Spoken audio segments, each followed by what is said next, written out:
নিলয় কণ্ঠে হতাশা নিয়ে নিজেই নিজেকে প্রশ্ন করছে। বাবা মা কেন প্রতিবারই আমার সাথে এমন করে? আমি কি এমন করেছি যে তারা আমাকে সহ্য করতে পারে না?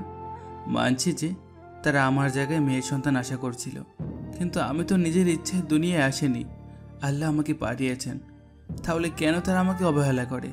কেন আমাকে তাদের থেকে দূরে সরিয়ে রাখে? নিলয়ের চোখ ভিজে আসে, সে চোখ মুছে নেয়, তারপর ঘুমিয়ে যায়।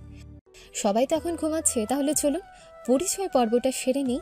আমি হচ্ছি ও এক সেকেন্ড, আপনারা তো আর আমার পরিচয় জানতে চাননি।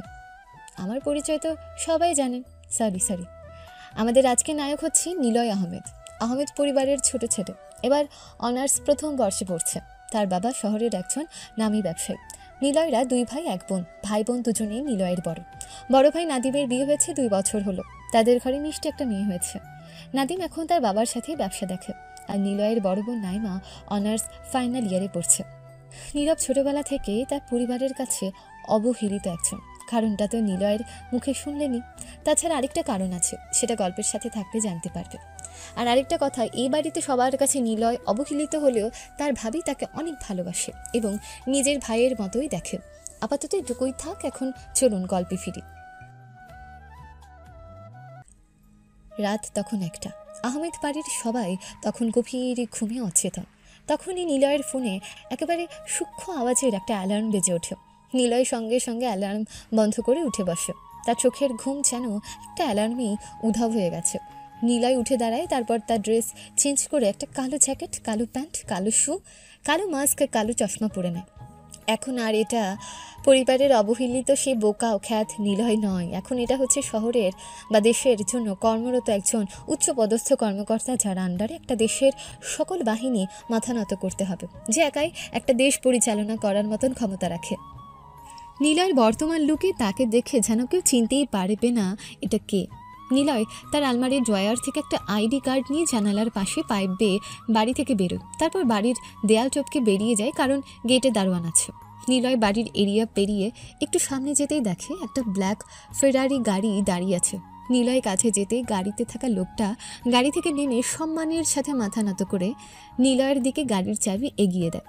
নিলয় গাড়িতে বসে গাড়ি স্টার্ট দিয়ে সোজা চলে যায় তার নির্দিষ্ট গন্তব্যের উদ্দেশ্যে। গেট দিয়ে ঢুকতেই দুজন গার্ড নিলয়কে স্যালুট দেয়। একটু এগিয়ে গিয়ে গাড়ি থেকে নেমে নিলয় সোজা অফিসে প্রবেশ করে। এটা কোনো সাধারণ অফিস নয়, এটা হচ্ছে সিআইএ এর স্টেশন। আপনাদের বোঝার জন্য বলে দে, কোনো নির্দিষ্ট দেশে সিআইএ এর যে অফিস থাকে তাকে সাধারণত স্টেশন বলা হয়। এখানে সপ্তাহে 7 দিন 24 ঘন্টায় কাজ করা হয়, কিন্তু স্টেশন চিফ সবসময় থাকেন না। নিলয় ভেতরে প্রবেশ করার পর সবাই সঙ্গে সঙ্গে দাঁড়িয়ে যায়। এখানে কেউ কোনো সালাম দিচ্ছে না, সবাই শুধু মাথা নত করে সম্মান জানাচ্ছে। নিলয় গিয়ে তার কেবিনে বসে। তখনই তার কেবিনে ডেপুটি স্টেশন চিফ অর্থাৎ নিলয়ের অ্যাসিস্ট্যান্ট আসে। May I come in sir? Yes, come in. Sir, আমরা এই মাসে সকল মিশন শেষ করেছি, কিন্তু আজকে সকালে George Bush Center for intelligence থেকে আরেকটি নতুন মিশন দিয়েছে। হোয়াট? এই মাসে 5টা মিশন অলরেডি শেষ করেছে, আবার কিসের mission? Sir, this is the file. Ayaan তখন ফাইলটা নিলয়ের দিকে এগিয়ে দেয়। নিলয় ফাইলটা দেখে রেগে যায়। How can this be finished within this month? এটা কিছুতেই এই মাসের মধ্যে শেষ করা যাবে না। স্যার প্লিজ কুল ডাউন, আমার তো কোনো দোষ নেই এখানে। It's also right, but what I say? বললাম না এটা কিছুতেই এই মাসের মধ্যে শেষ করা যাবে না। Sir, I think you should contact the head office. হ্যাঁ, আমিও সেটাই ভাবছি। ঠিক আছে, now you can go. Ayaan মাথা নত করে সম্মান জানিয়ে চলে যায়। নিলয় তখনই তার চেইন অফ কমান্ড অনুসরণ করে। তারপর কিছুক্ষণ পরে Niloy George Bush Center for ইন্টেলিজেন্সের তার হেডের সাথে যোগাযোগ করে। Hello sir, good afternoon. এখানে গুড আফটারনুন বলা হয়েছে কারণ হেড অফিসাররা যে দেশে থাকে সেখানে এখন বিকেল। Yes, good afternoon. What about you? Yes sir, I am well. I want to talk about an important matter. What that?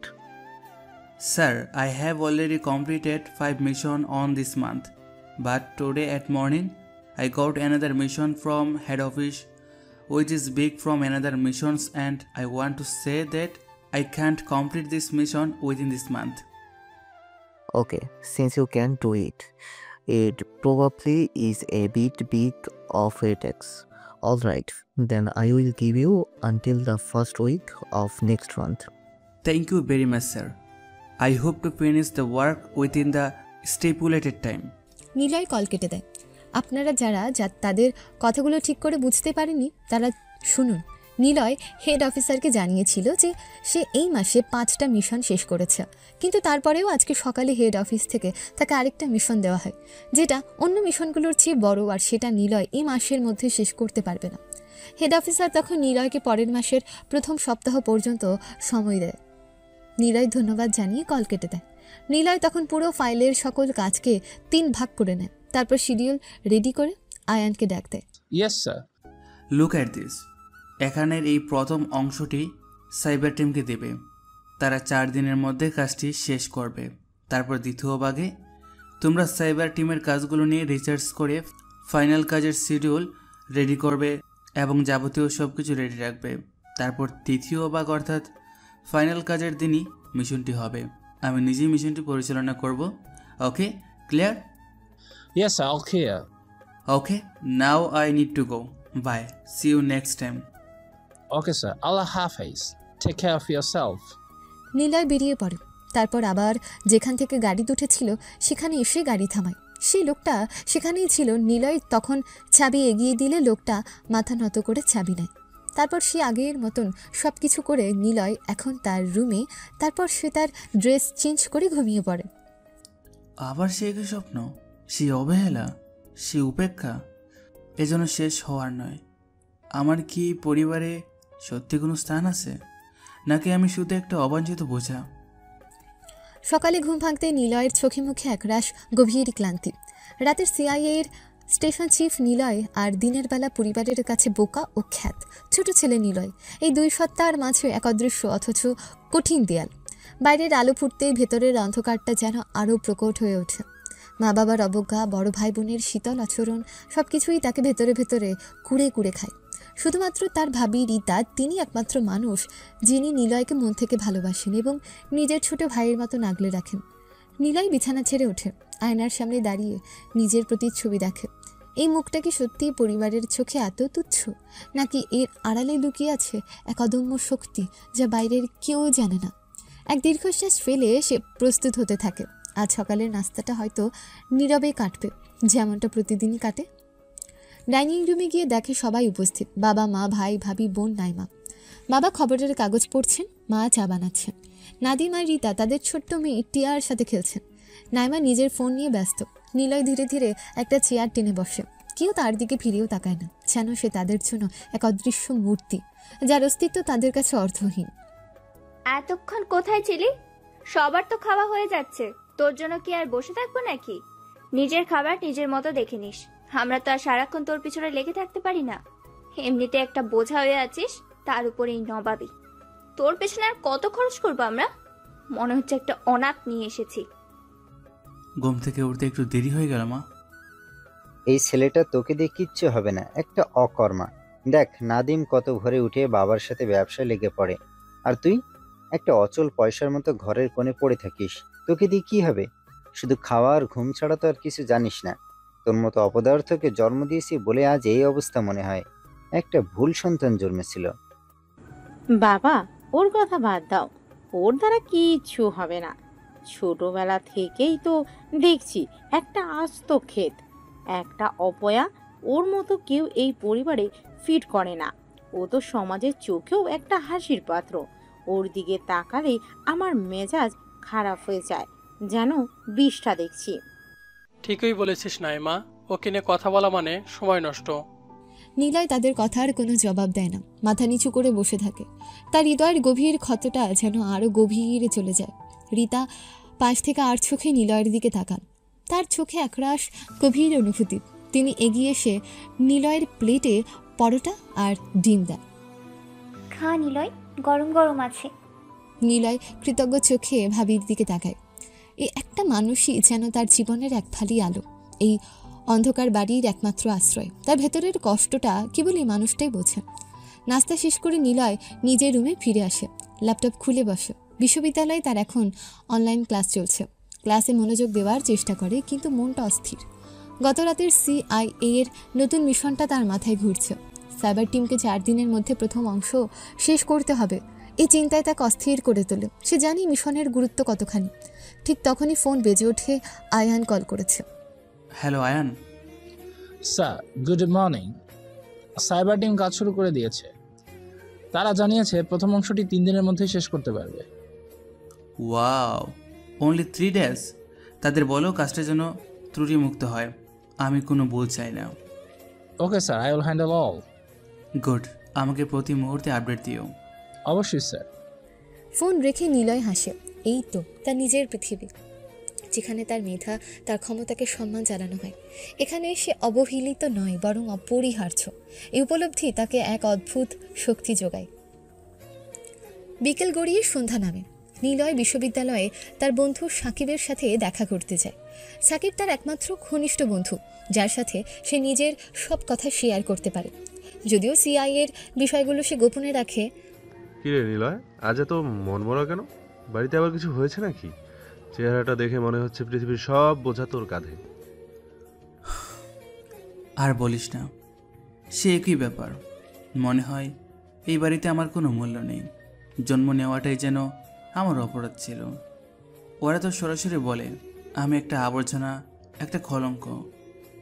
দূর বোকা, তুই এত ভালো একটা ছেলে, তোর কেন মূল্য থাকবে না?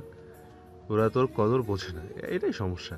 শোন, চল আজ রাতে একটু ঘুরতে যাই, মন ভালো হয়ে যাবে। তোর মন ভালো করাটা জরুরি।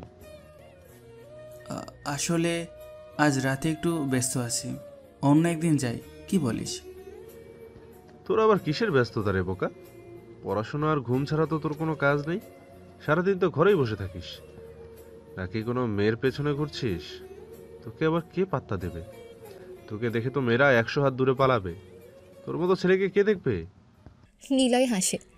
সাকিব জানে না তার বোকা বন্ধুটা রাতে অন্য এক জীবনের যোদ্ধা। সাকিবের কাছ থেকে বিদায় নিয়ে নিলয় বাড়ির দিকে রওনা দেয়। রাত তখন প্রায় 8টা। নিলয় ঘরে ফিরতে দেখে সবাই ড্রয়িং রুমে বসে টিভি দেখছে আর গল্প করছে। নিলয়কে দেখে সবার মুখ কঠিন হয়ে যায়, যেন তার আগমন তাদের আনন্দকে মাটি করে দিয়েছে। এই যে নবাবের পুত্র এসেছেন। এতক্ষণ কোথায় ছিলি? সারাদিন তো ঘরেই পড়ে থাকিস, আর যখন বেরোবি তখন রাত করে ফিরবি। কার পেছনে ঘুরছিলি এতক্ষণ? নিশ্চয়ই কোনো আজে বাজে ছেলের সাথে মিশেছিস, আর আমাদের মান সম্মান কিচ্ছু রাখবি না। ওর কাছে কিছু জানতে চাস না। এ তো একটা ভবঘুরে, একটা বিহায়া। কোনোদিন নিজের পায়ে দাঁড়াতে পারবে না, আমাদের মান সম্মান সব ধুলোই মিশিয়ে দেবে। একে ঘরে রেখে আমরা আর কত অপমান হব। বাবা মা, তোমরা ওকে নিয়ে এত চিন্তা করো কেন? ও তো এমনই একটা আস্ত অপদার্থ, একটা অসভ্য। ওর দিকে তাকালেই আমার মেজাজ খারাপ হয়ে যায়। মনে হয় ওকে এই মুহূর্তে বাড়ি থেকে বের করে দিই। ঠিকই বলেছিস নাইমা, ওকে নিয়ে কথা বলা মানে সময় নষ্ট। এর থেকে তো পথের কুকুরও ভালো। নিলয় তাদের কথার কোনো জবাব দেয় না। তার চোখ দিয়ে অনর্গল জল গড়িয়ে পড়তে শুরু করে, কিন্তু সে মাথা নিচু করে রাখে যাতে কেউ দেখতে না পায়। তার হৃদয়ের গভীর ক্ষতটা যেন আরও গভীরে চলে যায়। সে নীরবে নিজের ঘরের দিকে চলে যায়। তার এই কষ্ট, এই যন্ত্রণা, এই বাড়িতে তার কান্নার কোনো মূল্য নেই। রাত গভীর হয়। আহমেদ বাড়ির সবাই ঘুমিয়ে পড়ে। রাত 1টা বাজতেই সেই সূক্ষ্ম অ্যালার্ম। নিলয় ধরফর করে ওঠে। তার চোখে সেই চেনা ধারালো দৃষ্টি। কালো জ্যাকেট, প্যান্ট, জুতো, মাস্ক, চশমা নিলয় আবার রূপান্তরিত হয় CIA এর স্টেশন চিফ। সে চুপিসারে ঘর থেকে বেরিয়ে যায়। আগের মতোই পাইপ দিয়ে নেমে আসে। ব্ল্যাক ফারারি অপেক্ষায় থাকে। গাড়ি চালিয়ে সে CIA স্টেশনের দিকে এগোয়। গার্ডরা স্যালুট জানায়। অফিসের ভেতরে প্রবেশ করতে সবাই মাথা নত করে সম্মান জানায়। নিলয় তার কেবিনে বসে। আয়ান ভেতরে আসে। স্যার, সাইবার টিমের কাজ প্রায় শেষের পথে, আর মাত্র কয়েক ঘন্টা। এক্সিলেন্ট। আর আমাদের দ্বিতীয় ধাপের প্রস্তুতি কেমন চলছে? সব কিছু প্রস্তুত তো? জি স্যার, আমরা সাইবার টিমের সাথে কাজ শেষ হওয়ার সাথে সাথে রিসার্চ শুরু করে দেব। সব ডেটা এবং সরঞ্জাম প্রস্তুত রাখা হয়েছে। গুড। এবার আসা যাক ফাইনাল মিশনে। এই মিশনটি অন্তত সংবেদনশীল, এর সাথে দেশের নিরাপত্তা জড়িত। আমি চাই না কোনো রকম ত্রুটি হোক। Sir, we will try our best. মিশনটি পরিচালনা করার জন্য আমি আরও কিছু গুরুত্বপূর্ণ তথ্য সংগ্রহ করতে চাই। আমার মনে হয় কিছু গভীরে গিয়ে দেখতে হবে। স্যার, আপনি কি ব্যক্তিগতভাবে কিছু জায়গা ভিজিট করতে চান? হতে পারে। আমাকে কিছু জায়গা চিহ্নিত করে রাখো, তবে গোপনীয়তা বজায় রেখে। এই মিশনের কথা যেন কেউ জানতে না পারে। জি স্যার, আমি এক্ষুনি ব্যবস্থা করছি। আয়ান চলে যায়। নিলয় চেয়ারে হেলান দিয়ে চোখ বন্ধ করে। তার মনে পড়ে তার পরিবারের কথা। তাদের কাছে সে আজও অবহেলিত, বোকা ও খ্যাত। তাদের কাছে তার অস্তিত্বই যেন বোঝা, একটা অনাকাঙ্ক্ষিত বিপদ, একটা কলঙ্ক। আর এই বাইরের জগতে সে একজন ক্ষমতাধর কর্মকর্তা, যার একটা সিদ্ধান্তে একটা দেশের ভবিষ্যৎ নির্ভর করে। এই দুই জীবনের বৈপরীত্য তাকে এক অস্থির দোলাচলে ফেলে দেয়। কিন্তু সে জানে তার এই গোপন পরিচয় তাকে বাঁচিয়ে রেখেছে, তাকে উদ্দেশ্য দিয়েছে। নিলয়ের চোখ দুটো বন্ধ, চোখের পাতায় জমাট বাঁধা ক্লান্তির ছাপ। এক মুহূর্তের জন্য যেন তার ভেতরের দুই সত্তা মুখোমুখি দাঁড়ায়। একদিকে পারিবারিক অবহেলা আর কটু কথার জ্বালা, অন্যদিকে দেশের প্রতি এক গভীর দায়িত্ববোধ। এই বৈপরীত্যই তাকে আরও শক্তিশালী করে তোলে। সে জানে এই রাতের জীবনই তার আসল অস্তিত্ব, যেখানে তাকে মূল্য দেওয়া হয়, তার সম্মান আছে। গভীর শ্বাস ফেলে সে চোখ মেলে। মিশন সফল করার জন্য দৃঢ় প্রতিজ্ঞ সে। আমি আয়ানকে ডাক দিই। আয়ান আসলে বলি, রিসার্চ টিমকে বলো সাইবার টিমের কাজ শেষ হওয়ার সাথে সাথেই তারা যেন দ্রুত তাদের অংশের কাজ শুরু করে। এই এক মুহূর্ত দেরি করা যাবে না। জি স্যার, আমি এখনই তাদের নির্দেশ দিচ্ছি। এ বলে আমি চলে যাই। নিলয় তখন ফাইলপত্র ঘেটে মিশনের খুঁটিনাটি দেখতে থাকে। এই মিশনটা কেন এত গুরুত্বপূর্ণ, কেন জর্জ বুশ সেন্টার এটা এত তড়িঘড়ি করে শেষ করতে চাইছে, তা নিয়ে সে গভীরভাবে চিন্তা করে। হঠাৎ তার মনে হয় এই মিশনের পেছনে হয়তো আরও কোনো বড় রহস্য লুকিয়ে আছে। পরের কয়েকটা দিন নিলয়ের কাটল অত্যন্ত ব্যস্ততায়। দিনের বেলায় সে পরিবারের সে বোকা ও খ্যাত ছেলে, যে বিশ্ববিদ্যালয়ের অনলাইন ক্লাসে মনোযোগ দেওয়ার ভান করে। রাতের বেলায় সে দেশের অন্যতম ক্ষমতাধর CIA স্টেশন চিফ, যার নির্দেশে শত শত এজেন্ট কাজ করে। পরিবারের অবহেলা আর কটু কথা তাকে আরও বেশি করে তার গোপন জীবনের দিকে ঠেলে দেয়। ভাবি রিতা ছাড়া আর কেউ তার মনের খবর রাখে না। এক বিকেলে নিলয় তার ল্যাপটপে কাজ করছে, এমন সময় রিতা তার রুমে আসে। কি করছিস নিলয়? এত মন দিয়ে কি দেখছিস? কিছু না ভাবি, এমনি ইউনিভার্সিটির কিছু কাজ করছিলাম। তোর মুখটা দেখে মনে হচ্ছে তুই ভালো নেই। সবার কথাগুলো তোকে খুব কষ্ট দেয়, তাই না? আমি জানি ওরা তোর সাথে অন্যায় করে, কিন্তু তুই তো জানিস আমি সব সময় তোর পাশে আছি। তুই আমার ছোট ভাইয়ের মতো। শুধু তুমি বুঝো ভাবি, আর কেউ বোঝে না। মনে হয় এই পৃথিবীতে আমি একদম একা। না রে বোকা, তুই একা নোস, আমি আছি না। আর শোন, তুই পড়াশোনা কর, নিজের পায়ে দাঁড়া, দেখবি একদিন সবাই তোর কদর বুঝবে।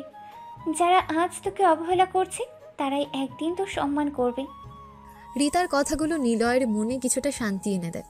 অন্তত একজন তো আছে যে তাকে এত বোঝে। একদিন পর রাত তখন প্রায় 11টা। নিলয় ঘুমানোর প্রস্তুতি নিচ্ছে, তখনই তার ফোন বেজে ওঠে। আয়ান কল করেছে। হ্যাঁ আয়ান বলো।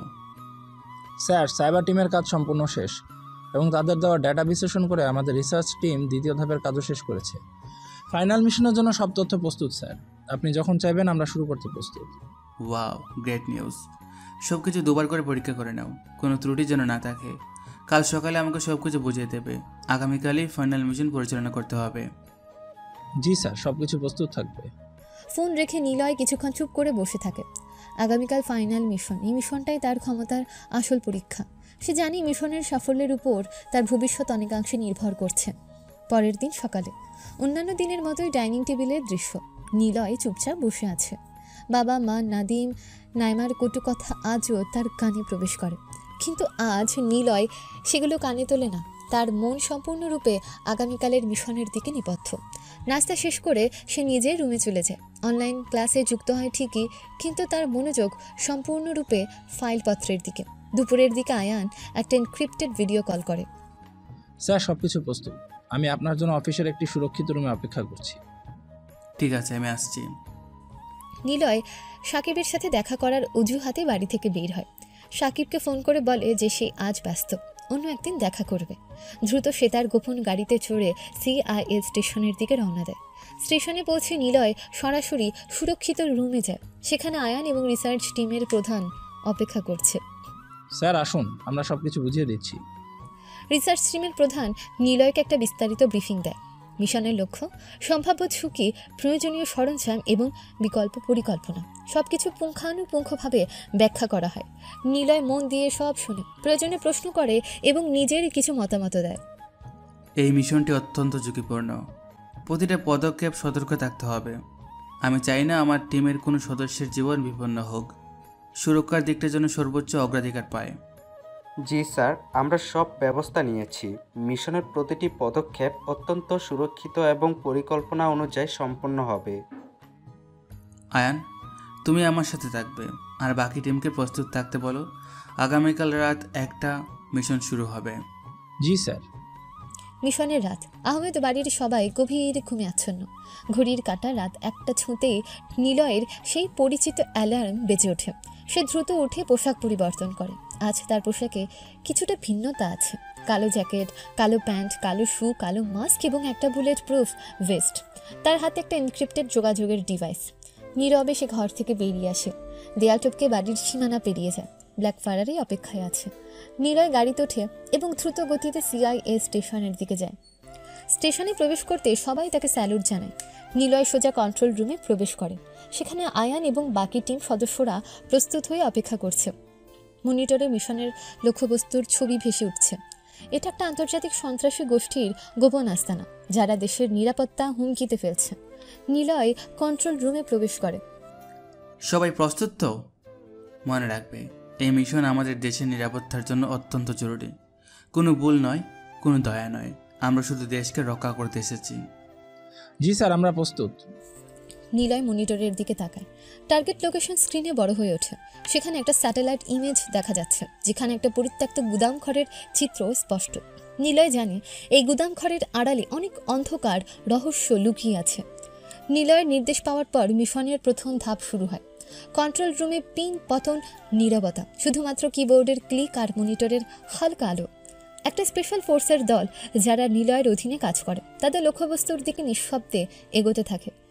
নিলয় মনিটরে প্রতিটি গতিবিধি নিবিড়ভাবে পর্যবেক্ষণ করছে। তার তীক্ষ্ণ চোখ কোনো সামান্যতম ত্রুটিও এড়াতে দেয় না। স্যার, টিম টার্গেট লোকেশনে পৌঁছে গেছে। Gate clear, ready for enter. যে কোনো সন্দেহজনক গতিবিধি লক্ষ্য করলেই আমাকে জানাবে। সতর্ক থাকবে। দল গুদাম ঘরে প্রবেশ করে। মনিটরের ভেতরের চিত্র ভেসে ওঠে। খালি গুদাম ঘর, কিছু পুরাতন বাক্স ছাড়া আর কিছুই চোখে পড়ছে না। কিন্তু নিলয় জানে সন্ত্রাসীরা এত সহজে ধরা দেবে না। অবশ্যই কোনো গোপন আস্তানা বা লুকানোর জায়গা আছে। স্যার, টিমের সদস্যরা ভেতরের অংশে প্রবেশ করছে। হঠাৎ মনিটরে কিছু একটা ঝলক দিয়ে ওঠে। একজন অপারেটর দ্রুত জুম করে। দেখা যায় একটা ফ্লোরের নিচে একটা গোপন দরজা। আয়ন, টিমকে বলো দ্রুত সেই দরজা খুঁজে বের করতে। এটি মূল আস্তানা। কমান্ড পেয়ে টিম দ্রুত সে গোপন দরজা খুঁজে বের করে। কিন্তু দরজাটা একটা শক্তিশালী মেটাল দিয়ে তৈরি এবং লক করা। টিম লিডার ব্লুটুথে নিলয়ের সাথে যোগাযোগ করে। স্যার, দরজাটি মেটাল দিয়ে তৈরি, সাধারণ পদ্ধতিতে খোলা সম্ভব নয়। তাহলে বিশেষ সরঞ্জাম ব্যবহার করো। দ্রুত কাজ শেষ করতে হবে, সময় নষ্ট করা যাবে না। বিস্ফোরক বিশেষজ্ঞরা এগিয়ে আসে। কিছুক্ষণের মধ্যে একটা মৃদু বিস্ফোরণের শব্দ শোনা যায় এবং দরজাটা খুলে যায়। টিমের সদস্যরা ভেতরে প্রবেশ করে। ভেতরের দৃশ্য দেখে নিলয় এবং আয়ান অবাক হয়ে যায়। এটা কোনো সাধারণ আস্তানা নয়। এটা একটা সুসজ্জিত ল্যাবরেটরি, যেখানে অসংখ্য কম্পিউটার, রাসায়নিক পদার্থ এবং কিছু অদ্ভুত যন্ত্রপাতি দেখা যাচ্ছে। স্যার, এটি একটি হাইটেক ল্যাব। তারা এখানে কি করছিল? এটাই আমাদের জানতে হবে। টিমকে বলো প্রতিটা জিনিস পুঙ্খানুপুঙ্খভাবে পরীক্ষা করতে। কোনো তথ্য যেন হাতছাড়া না হয়। টিম সদস্যরা ল্যাবের প্রতিটি কোণায় তল্লাশি শুরু করে। কিছুক্ষণ পর একজন সদস্য একটা কম্পিউটার থেকে কিছু ডেটা কপি করে নিলয়ের কাছে পাঠায়। নিলয় দ্রুত সেগুলো বিশ্লেষণ করতে শুরু করে। ডেটাগুলো এনক্রিপ্টেড। আয়ান, সাইবার টিমকে এই ডেটাগুলো ডিক্রিপ্ট করতে বলো যত দ্রুত সম্ভব। মনে হচ্ছে আমরা কোনো বড় কিছুর কিনারা করছি। সকাল হতে তখন আর বেশি দেরি নেই। নিলয় জানে সূর্য ওঠার আগেই তাকে এই জায়গা থেকে বেরিয়ে যেতে হবে। সে দ্রুত ডেটা ডিক্রিপশনের জন্য নির্দেশ দেয় এবং টিমকে যত দ্রুত সম্ভব ল্যাব থেকে বেরিয়ে আসার নির্দেশ দেয়। টিমের সদস্যরা গুরুত্বপূর্ণ কিছু সরঞ্জাম এবং ডকুমেন্ট সংগ্রহ করে গুদাম ঘর থেকে বেরিয়ে আসে। মিশন সফল, সবাই সাবধানে ফিরে আসো। নিলয় কন্ট্রোল রুম ছেড়ে বেরিয়ে আসে। ব্ল্যাক ফারারি অপেক্ষা করছে। সে দ্রুত গাড়ি চালিয়ে বাড়ির দিকে রওনা দেয়। মনে এক অদ্ভুত মিশ্র অনুভূতি। একদিকে মিশন সফল হওয়ার আনন্দ, অন্যদিকে ল্যাবরেটরির রহস্য তাকে ভাবিয়ে তুলছে। এখানে কি তৈরি হচ্ছিল, দেশের জন্য কতটা মারাত্মক হুমকি ছিল তা। নিলয় বাড়িতে পৌঁছায়। সূর্য সবেমাত্র ডাক দিচ্ছে। সে চুপিয়ে সারে ঘরে প্রবেশ করে, পোশাক পরিবর্তন করে ঘুমিয়ে পড়ে। তার ঘুমন্ত মুখে ক্লান্তি আর কিছু অজানা চিন্তার ছাপ স্পষ্ট। সকালে নিলয়ের ঘুম ভাঙে পরিবারের কোলাহল, ডাইনিং টেবিলের সেই পরিচিত দৃশ্য। আজ নিলয় কিছুটা নির্ভার বোধ করছে, অন্তত একটা বড় মিশন সফল হয়েছে। সে ধীর পায়ে ডাইনিং টেবিলে আসে। এই যে মহারাজ, ঘুম ভাঙলো বুঝি? এতক্ষণে তো সূর্য তোর মাথার উপর উঠে গেছে। আর কত ঘুমাবি? সারাদিন পড়ে থাকিস, কোনো কাজ নেই, কর্ম নেই। ওর দ্বারা আর কিছু হবে না, একটা আস্ত কর্মা, শুধু আমাদের বোঝা হয়ে আছে। মা বাবা, ওকে নিয়ে কথা বলা মানে সময় নষ্ট। ও তো একটা ফেলনা জিনিস। নিলয় কোনো উত্তর দেয় না, মাথা নিচু করে বসে থাকে। রীতা এসে তার প্লেটে খাবার দেয়। খা নিলয়, ওনাদের কথায় কান দিস না, আজ তোকে বেশ ক্লান্ত লাগছে। হ্যাঁ ভাবি, একটু দেরি করে ঘুমিয়েছিলাম। নিলয় দ্রুত নাস্তা শেষ করে নিজের রুমে আসে। ল্যাপটপ খুলে আয়ানকে ফোন করে। আয়ান, ডেটা ডিক্রিপশনের কাজ কত দূর? স্যার, ডিক্রিপশন প্রায় শেষ, কিছুক্ষণের মধ্যেই পুরো রিপোর্ট আপনার কাছে পাঠাচ্ছি। খুব ভালো, রিপোর্ট পেলেই আমাকে জানাবে, আমি অপেক্ষায় আছি। কিছুক্ষণ পর আয়ান নিলয়কে একটা এনক্রিপ্টেড ফাইল পাঠায়। নিলয় দ্রুত ফাইলটা খোলে। রিপোর্টটি দেখে তার চোখ কপালে ওঠে। এই ল্যাবরেটরিতে ভয়ঙ্কর কিছু তৈরি হচ্ছিল। এটা কোনো সাধারণ সন্ত্রাসী গোষ্ঠী নয়, এটা একটা আন্তর্জাতিক সিন্ডিকেট যারা জৈব অস্ত্র তৈরি করছিল। এই অস্ত্রের লক্ষ্য ছিল দেশের অর্থনীতিকে পঙ্গু করে দেওয়া এবং ব্যাপক হারে জনজীবনকে ঝুঁকির মধ্যে ফেলা। জৈব অস্ত্র? এটা তো ভয়ঙ্কর। এর পেছনে কে বা কারা আছে? এই ডেটাগুলো আরও গভীরভাবে পরীক্ষা করতে হবে। নিলয় দ্রুত আয়ানকে আবার ফোন করে। আয়ান, রিপোর্টটা দেখেছো? এটা তো গুরুতর বিষয়, আমাদের এখনই হেড অফিসকে জানাতে হবে। হ্যাঁ স্যার, আমি রিপোর্টটি দেখেছি, আমিও সেটাই ভাবছিলাম। এমন মারাত্মক তথ্যের জন্য হেড অফিসের দ্রুত পদক্ষেপ নেওয়া উচিত। ঠিক আছে, আমি এখনই হেড অফিসারকে ফোন করছি। তুমি এই মিশনের পরবর্তী পদক্ষেপের জন্য প্রস্তুত থাকো, আমাদের আরও গভীরে যেতে হবে। নিলয় তার চেইন অফ কমান্ড অনুসরণ করে জর্জ বুশ সেন্টার ফর ইন্টেলিজেন্সে হেড অফিসারের সাথে যোগাযোগ করে। Hello sir, good afternoon. Yes, good afternoon. What's the urgent matter? Sir, we have successfully completed the last mission, but what we found there, it's extremely disturbing. We discovered a secret lab developing biological weapons. What? Biological weapons? Are you certain? Agent Ahmed. Yes, sir. The data is conclusive. This is a highly sophisticated operation involving an international syndicate. We have managed to retrieve critical data, and it appears they were planning a large-scale attack aimed at crippling the nation. This is far more serious than we anticipated. Agent Ahmed, this changes everything. You have done an excellent job in uncovering this. I am immediately dispensing a high-level team to your station to analyze the data further. You will be in charge of leading the follow-up investigation. Your priority is to identify the mastermind behind this operation and neutralize them. Understood? Understood, sir. I will ensure everything is handled with the utmost urgency and secrecy. Excellent. I will be constant contact. Do not let this information lead to anyone outside your immediate trusted circle. The nation's security depends on it. Niloy call কেটে দেয়। তার মুখমণ্ডল গম্ভীর হয়ে ওঠে। আপনারা অনেকে হয়তো ঠিক বুঝতে পারছেন না, আপনাদের বুঝিয়ে দিয়ে চলুন। নিলয় হেড অফিসারকে ফোন করে জানায় তারা একটা গোপন জৈব অস্ত্রের ল্যাব খুঁজে পেয়েছে, যা একটা আন্তর্জাতিক সিন্ডিকেট পরিচালনা করছিল। হেড অফিসার চিন্তিত হয়ে নিলয়কে এই তদন্তের নেতৃত্ব দিতে বলেন এবং গোপনীয়তা বজায় রাখার নির্দেশ দেন। দেশের নিরাপত্তা এখন নিলয়ের হাতে। এবার গল্পে ফিরি। এই মিশনটা এখন আরও জটিল হয়ে গেছে। শুধু একটা সন্ত্রাসী গোষ্ঠী নয়, এটা একটা আন্তর্জাতিক সিন্ডিকেট যারা দেশের নিরাপত্তার জন্য এক বিরাট হুমকি। এই মিশনের সাথে তার নিজের জীবনও জড়িয়ে আছে। তার ব্যক্তিগত জীবনের অবহেলা এবং এই গোপন পেশার বিশাল দায়িত্বের মধ্যে এক নতুন সংঘাত শুরু হয়েছে। সে কি পারবে এই বিশাল হুমকির মোকাবেলা করে দেশের নিরাপত্তা নিশ্চিত করতে? আর এই মিশনের পেছনে কি এমন কিছু আছে যা নিলয়ের নিজের জীবনকে আরও গভীরে টেনে নেবে? নিলয়ের সামনে এখন কি কি চ্যালেঞ্জ অপেক্ষা করছে বলে তোমার মনে হয়? নিলয়ের নির্দেশে হেড অফিস থেকে আসা উচ্চ পর্যায়ের টিম দ্রুত CIA স্টেশনে এসে পৌঁছায়। তারা আনা ডাটা এবং সরঞ্জামগুলো আরও গভীরভাবে বিশ্লেষণ করতে শুরু করে। ল্যাবের ভেতরের ছবি এবং অন্যান্য তথ্য দেখে তারাও বিস্মিত। জৈব অস্ত্রের এই পরিকল্পনা দেশের জন্য যে কতটা মারাত্মক হুমকি ছিল তা ধীরে ধীরে স্পষ্ট হয়ে ওঠে। নিলয় দিনরাত এক করে টিমকে নেতৃত্ব দেয়। ঘুম, খাওয়া সব যেন তার কাছে গৌণ হয়ে গেছে। পরিবারের কাছে সে যেমন অকর্মা আর বোকা, এই টিমের কাছে সে ততটাই অপরিহার্য ও ক্ষমতাধর। স্যার, ডিক্রিপশন এবং বিশ্লেষণ শেষ। আমরা সিন্ডিকেটের মূল হোতাদের চিহ্নিত করতে পেরেছি। তারা দেশের বাইরে থেকে এই নেটওয়ার্কটি পরিচালনা করছিল। তাদের মূল ঘাঁটি একটি প্রত্যন্ত দ্বীপে, যা স্যাটেলাইটে সহজেই ধরা পড়ে না। তাহলে তাদের নির্মূল করার জন্য অপারেশন প্ল্যান কি? স্যার, যেহেতু তারা দেশের বাইরে, তাই এটি একটি সম্মিলিত অভিযান প্রয়োজন। আমাদের দেশের স্পেশাল ফোর্সের সাথে অন্যান্য দেশের ইন্টেলিজেন্স এজেন্সিগুলোর সাহায্য নিতে হবে। না, এতে অনেক সময় নষ্ট হবে এবং তথ্য ফাঁস হওয়ার ঝুঁকি থাকবে।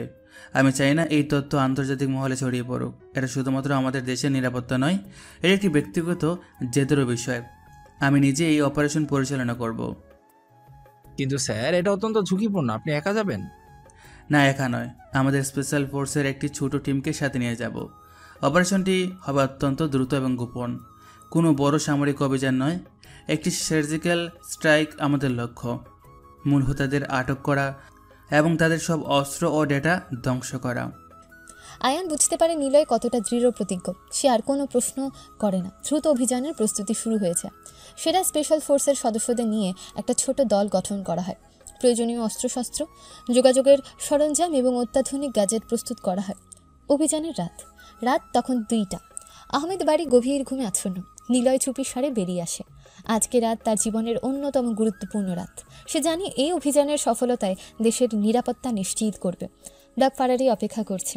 নিলয় দ্রুত ড্রাইভিং সিটে বসে। তার চোখে দৃঢ়তা। সে সরাসরি একটা গোপন সামরিক ঘাঁটিতে যায়। সেখানে স্পেশাল ফোর্সের দলটা প্রস্তুত হয়ে অপেক্ষা করছে। নিলয় তাদের ব্রিফিং দেয়। আমাদের লক্ষ্য স্পষ্ট, দ্রুত প্রবেশ করবে, টার্গেটদের আটক করবে, ডেটা এবং অস্ত্র ধ্বংস করবে। কোনো অহেতুক সংঘর্ষে জড়াবে না।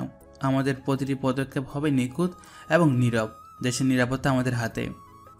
একটা সামরিক হেলিকপ্টার প্রস্তুত ছিল। নিলয় এবং তার টিম হেলিকপ্টারে ওঠে। হেলিকপ্টারটা নিঃশব্দে রাতের আকাশ চিরে প্রত্যন্ত দ্বীপটার দিকে রওনা হয়। দ্বীপের উপরে হেলিকপ্টারটা দ্বীপের কাছাকাছি পৌঁছাতে নিলয় এবং তার টিম রোপ বেয়ে নেমে আসে। চারদিকে ঘন জঙ্গল। তারা সাবধানে এগোতে থাকে। টার্গেট ছিল একটা গোপন বাংকার। নিলয় আগে স্যাটেলাইট ইমেজে সেটা চিহ্নিত করে রেখেছিল। স্যার, বাংকারটি সামনেই। কোনো গার্ড চোখে পড়ছে না। সাবধানে দেখো, ওরা নিশ্চয়ই কোনো ফাঁদ পেতে রেখেছে।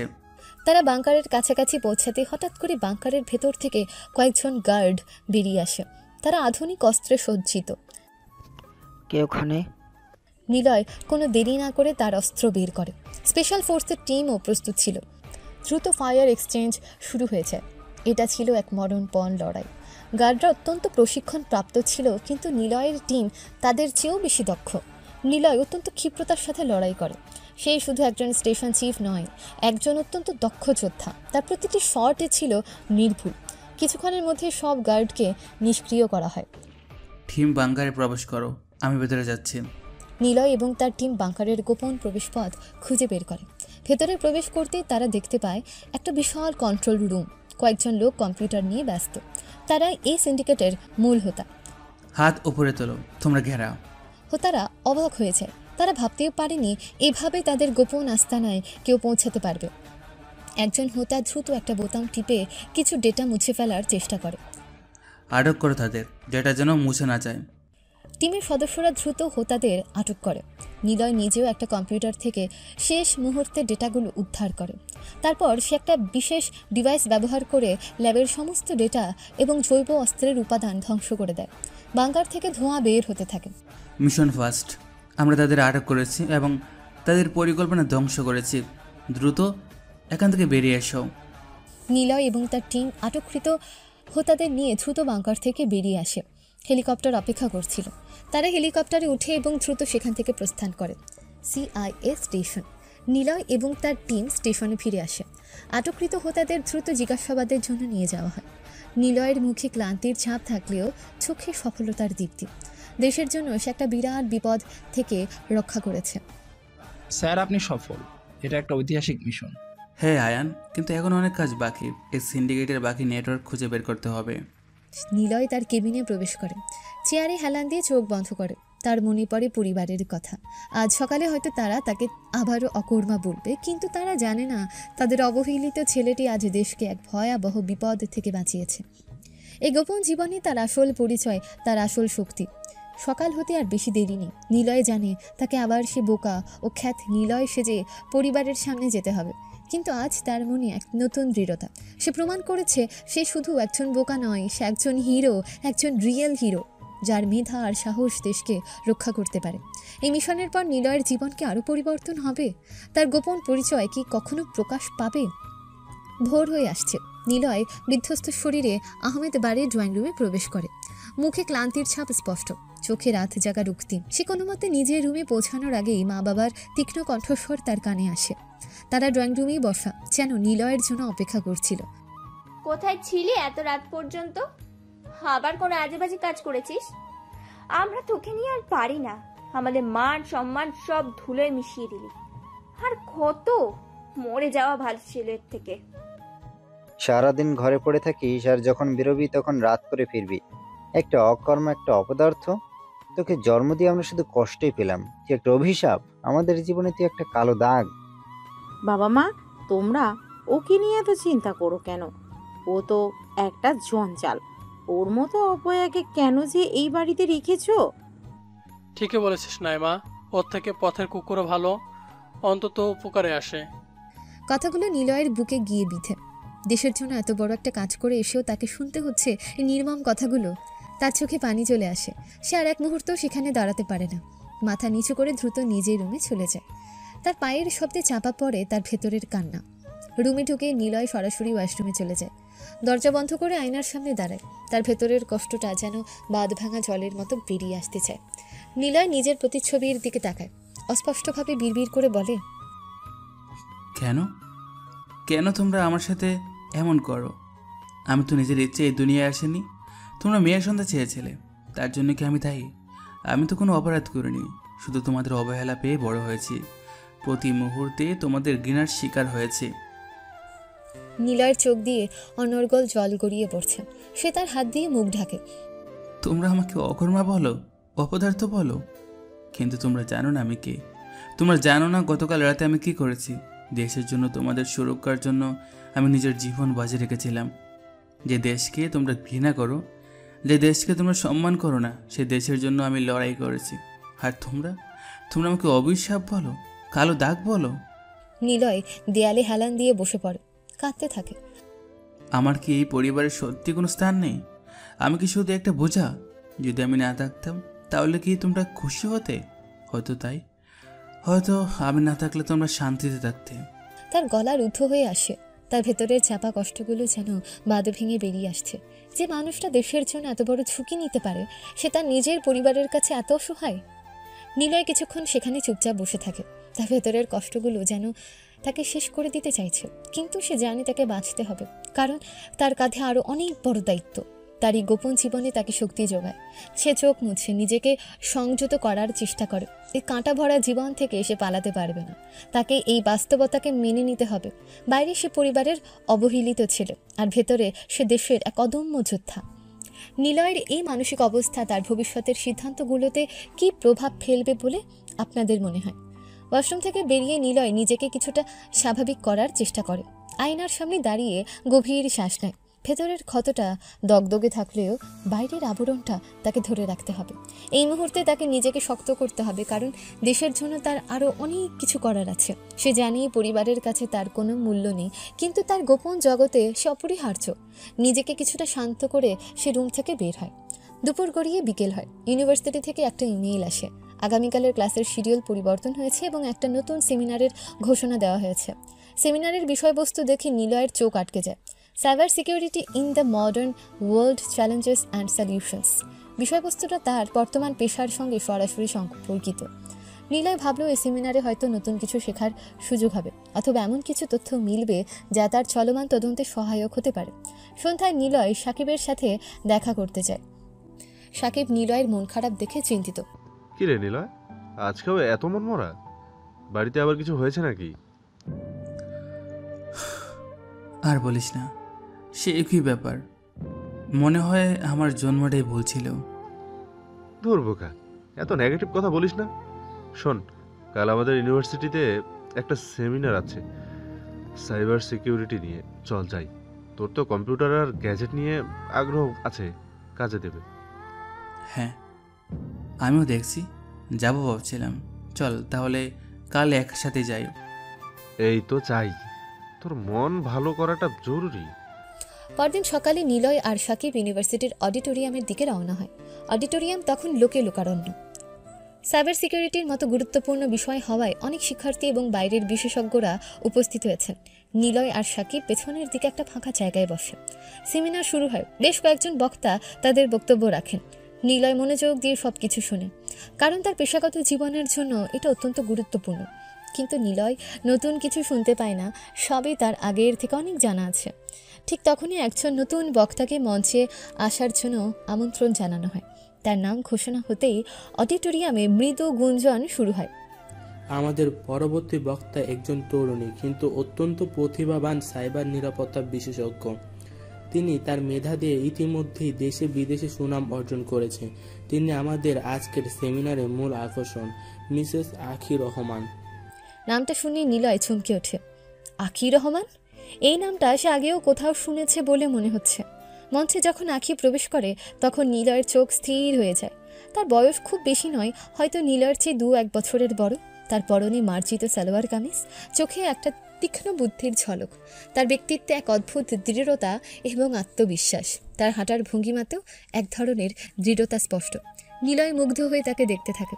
তার মনে হয় এমন বুদ্ধিমতী এবং আত্মবিশ্বাসী নারী সে এর আগে দেখেনি। আখি মঞ্চে এসে মাইকের সামনে দাঁড়ায়। তার কণ্ঠস্বর দৃঢ় এবং স্পষ্ট। শুভ সকাল উপস্থিত সুধীজন। সাইবার নিরাপত্তার এমন একটা বিষয় যা আমাদের দৈনন্দিন জীবনের সাথে ওতপ্রোতভাবে জড়িয়ে আছে। আজকের দিনে যখন প্রতিটি তথ্য ডিজিটাল হচ্ছে, তখন সাইবার হুমকিগুলো আরও প্রকট হচ্ছে। আখি তার বক্তব্য শুরু করে। সে অত্যন্ত সাবলীলভাবে সাইবার নিরাপত্তার জটিল বিষয়গুলো ব্যাখ্যা করে। তার শব্দচয়ন, তার উপস্থাপনার ভঙ্গি সবকিছুই যেন নিলয়কে আকর্ষণ করে। সে শুধু তার সৌন্দর্যে মুগ্ধ নয়, তার জ্ঞানের গভীরতাও তাকে অবাক করে। আখি রহমান এই নামটা কেন তার কাছে এত পরিচিত লাগছে তা সে কিছুতেই মনে করতে পারে না। তার মনে এক অদ্ভুত অনুভূতি কাজ করতে থাকে। এই নারী কি তার গোপন জীবনের সাথে কোনোভাবে যুক্ত, নাকি এটা শুধু একটা কাকতালীয় ব্যাপার? সেমিনারের এক পর্যায়ে আখি একটা নির্দিষ্ট আন্তর্জাতিক সাইবার সিন্ডিকেট নিয়ে আলোচনা শুরু করে, যারা জৈব অস্ত্রের মাধ্যমে দেশের অর্থনীতিকে ক্ষতিগ্রস্ত করার চেষ্টা করছে। এই সিন্ডিকেট সম্পর্কে আখি এতটাই বিস্তারিত তথ্য দেয় যে নিলয় বিস্মিত হয়ে যায়। আখি তাদের কার্যক্রম, তাদের ডেটা এনক্রিপশনের পদ্ধতি, এমনকি তাদের সম্ভাব্য লক্ষ্যবস্তু নিয়েও কথা বলে। নিলয় সাকিবের কানে বলে, এই মহিলা এত কিছু জানলো কি করে? কেন, উনি তো সাইবার এক্সপার্ট, এসব তথ্য তো ওনার জানারই কথা। কিন্তু নিলয় জানে এই তথ্যগুলো এত সাধারণ নয়। এগুলো অত্যন্ত সংবেদনশীল এবং গোপনীয়। শুধু CIA এর মতন সংস্থাগুলোই এই বিস্তারিত তথ্য জানতে পারে। আখি রহমানের এই জ্ঞান তাকে আরও অবাক করে। তার মনে সন্দেহ দানা বাঁধতে শুরু করে। এই আখি রহমান কি শুধু একজন সাধারণ সাইবার বিশেষজ্ঞ, নাকি তারও কোনো গোপন পরিচয় আছে? তাহলে কি সেও নিলয়ের মতন কোনো গোপন এজেন্সির অংশ? সেমিনার শেষে প্রশ্নোত্তর পর্ব শুরু হয়। অনেক শিক্ষার্থী প্রশ্ন করে। নিলয় সুযোগের অপেক্ষায় থাকে। যখন তার পালা আসে, সে উঠে দাঁড়ায়। ম্যাডাম, আপনার আলোচনা অসাধারণ ছিল। আমার একটি প্রশ্ন আছে। আপনি যে আন্তর্জাতিক সিন্ডিকেটের কথা বললেন, তাদের নেটওয়ার্ক কি আমাদের দেশের ভেতরে সক্রিয়? আখি নিলয়ের দিকে তাকায়। তার চোখে এক পলকের জন্য যেন কিছু একটা ঝলক দিয়ে ওঠে। সে নিলয়ের প্রশ্নের গভীরতা বুঝতে পারে। তোমার প্রশ্নটা অত্যন্ত গুরুত্বপূর্ণ। হ্যাঁ, তাদের নেটওয়ার্ক অত্যন্ত বিস্তৃত, কিন্তু কিছু অংশ আমাদের দেশের ভেতরও সক্রিয়, এবং সেই অংশগুলো শনাক্ত করার জন্য আমাদের দেশের গোয়েন্দা সংস্থাগুলো কাজ করছে। আখির উত্তর শুনে নিলয় কিছুটা নিশ্চিন্ত হয়। আখি তাকে কোনো সরাসরি উত্তর না দিলেও তার কথায় কিছু ইঙ্গিত ছিল। নিলয় বুঝতে পারে এই আখি রহমান হয়তো সত্যিই কোনো গোপন সংস্থায় কাজ করে। কিন্তু নিলয় রাগ হয়, কারণ এই বিষয় এমন খোলাখুলি বললে অনেকেই বুঝে ফেলবে যে সে হয়তো কোনো গোয়েন্দা গ্রুপের সদস্য। তার মনে এক অদ্ভুত শিহরণ জাগে। এতদিন সে এমন একজনকে খুঁজে পেল যে তার মতন একই জগতে বাস করে, একই রকম চ্যালেঞ্জের মুখোমুখি হয়। এই আখি রহমানের আগমন কি তার জীবনে নতুন কোনো মোড় আনবে? আন্ডারডগ থ্রিলারের এই গল্পের নতুন মোড় কি তার ব্যক্তিগত জীবনের অবহেলা আর এই পেশার গভীরতার মধ্যে সেতুবন্ধন তৈরি করবে? সেদিন বিকেলে নিলয় বাড়ির ছাদে বসেছিল। পশ্চিম আকাশে সূর্য ঢলে পড়েছে, তার রক্তিম আভা ছড়িয়ে পড়েছে চারপাশে।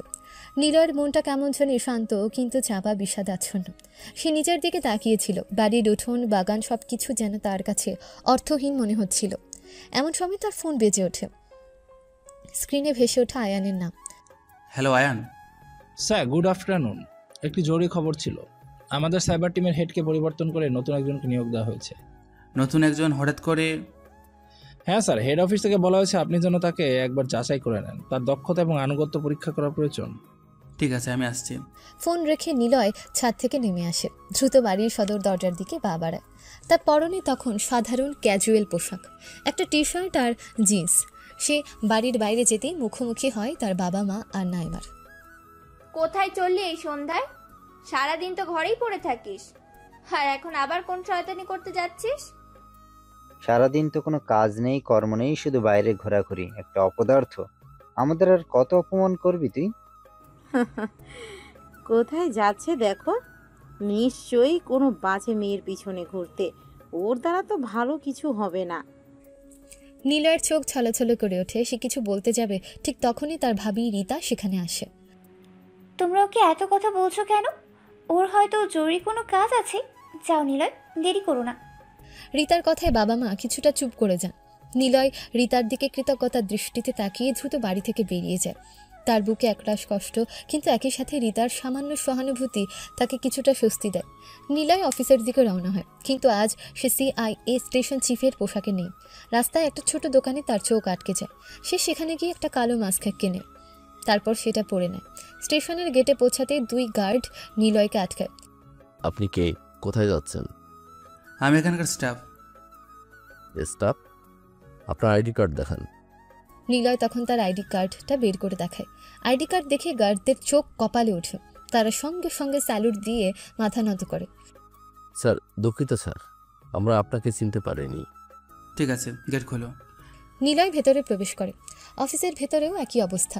নিলয়কে সাধারণ পোশাকে এবং মাস্ক পরা দেখে প্রথমে কেউ চিনতে পারে না, কিন্তু পরক্ষণেই তাদের চোখ নিলয়ের গলায় ঝোলানো আইডি কার্ডের দিকে যায়। আইডি কার্ড দেখে সবাই তড়িঘড়ি করে মাথা নত করে সম্মান জানায়। নিলয় কোনো দিকে না তাকিয়ে সোজা তার কেবিনে চলে যায়।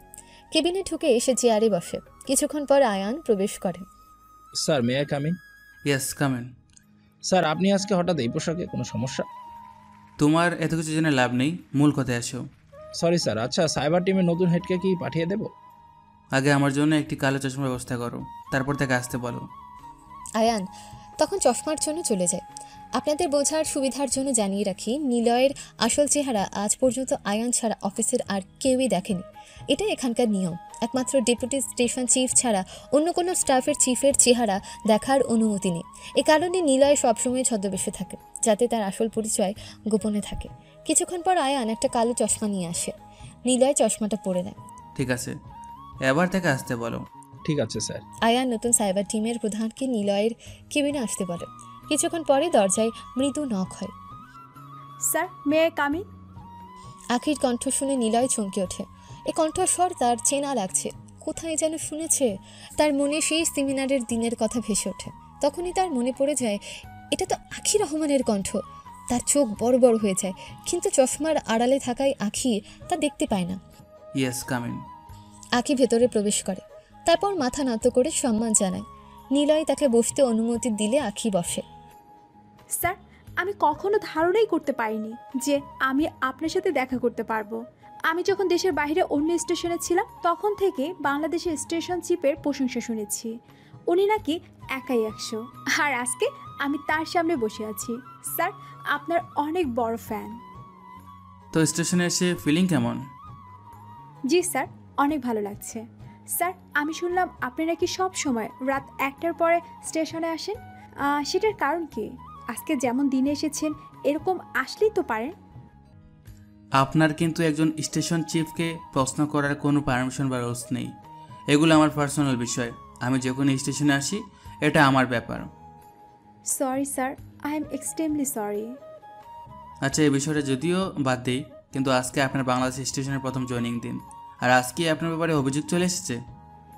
কি বলছেন স্যার? কিসের অভিযোগ? আমি তো কিচ্ছু করিনি। আপনি ভুলে যাবেন না যে আপনি একজন সিআই অফিসার। বাইরের মানুষ জানবে যে আপনি একজন সাইবার এক্সপার্ট। তারা এটা জানবে না যে আপনি একজন সিআইএ অফিসার। স্যার, আমি তো সব রুলস ফলো করি। আমার মনে হয় না আমি কোনো ভুল করেছি। আপনার সাহস দেখে আমি অবাক হচ্ছি। আপনার সাহস কী করে হয় একজন স্টেশন চিফের সামনে নিজেকে নির্দোষ বলে দাবি করা? সরি স্যার, আমি আবারও ক্ষমা চাচ্ছি। আসলে কেউ আমার ব্যাপারে ভুল বললে আমার রাগ উঠে যায়।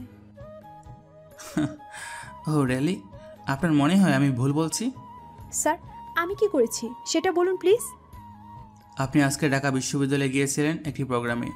আপনি যে কোনো প্রোগ্রামে যেতে পারেন, এতে কোনো সমস্যা নেই, কিন্তু আপনি প্রোগ্রামে গিয়ে কি বলবেন সেটা খেয়াল রাখতে হবে। যেমন আজকে আপনি সেখানে এই বিষয়টি বললেন, সেটা অনেকেই জানে যে এই বিষয়টি সিআইএ সমাধান করেছে, আর এই সম্পর্কিত তথ্য শুধু সিআইএ মেম্বারদের কাছে আছে। তো এখানে তো আপনি বলতে গেলে সবার সামনে প্রায় বলে ফেললেন যে আপনি একজন সিআইএ মেম্বার। আখি এতক্ষণ সবটা শুনছিল। সে বুঝতে পারে যে ভুলটা তারই ছিল। অন্যদিকে সে অবাক হয় যে স্যার এটা জানলো কিভাবে, কিন্তু সে প্রশ্ন করে না, কারণ স্টেশন চিফকে প্রশ্ন করা রুলসে নেই। আমি সত্যি ভুল করেছি স্যার, আমি ক্ষমা চাচ্ছি। আচ্ছা, একটু ভেবে দেখুন তো, এখানে আসছেন যাবৎ কতবার সরি বলেছেন? সরিতে কি সব সমাধান রয়েছে? আখি চুপ করে আছে, কারণ তার কাছে এখন বলার মতন কোনো ভাষা নেই। এখন চুপ করে আছেন কেন? কি শিখেছেন এতদিন ট্রেনিং করে, এত পড়াশোনা করে? সামান্য এসব জিনিস কত বড় সমস্যা সৃষ্টি করতে পারে সেটা কি আপনার ধারণা আছে? আখি এখনো চুপ, তার চোখে প্রায় পানি চলে এসেছে। এর জন্য আপনাকে বড় ধরনের শাস্তি দিতে পারতাম, কিন্তু একটি কারণে মাফ করলাম। আপনি এখন যেতে পারেন, বাট খেয়াল রাখবেন, don't do the same mistake next time. আখি মাথা নেড়ে দ্রুত কেবিন থেকে বেরিয়ে যায়। আখি কান্না করছিল। আখির চোখে পানি দেখে নিলয়ের অনেক খারাপ লাগে, কিন্তু একজন স্টেশন চিফ হিসেবে এটা তার দায়িত্ব ছিল। দৃশ্য পরিবর্তন হচ্ছে রাতে আখির বাড়িতে। আখি বিছানায় শুয়ে আজকের ঘটনাটা মনে করছিল। তার চোখ তখনও ভেজা।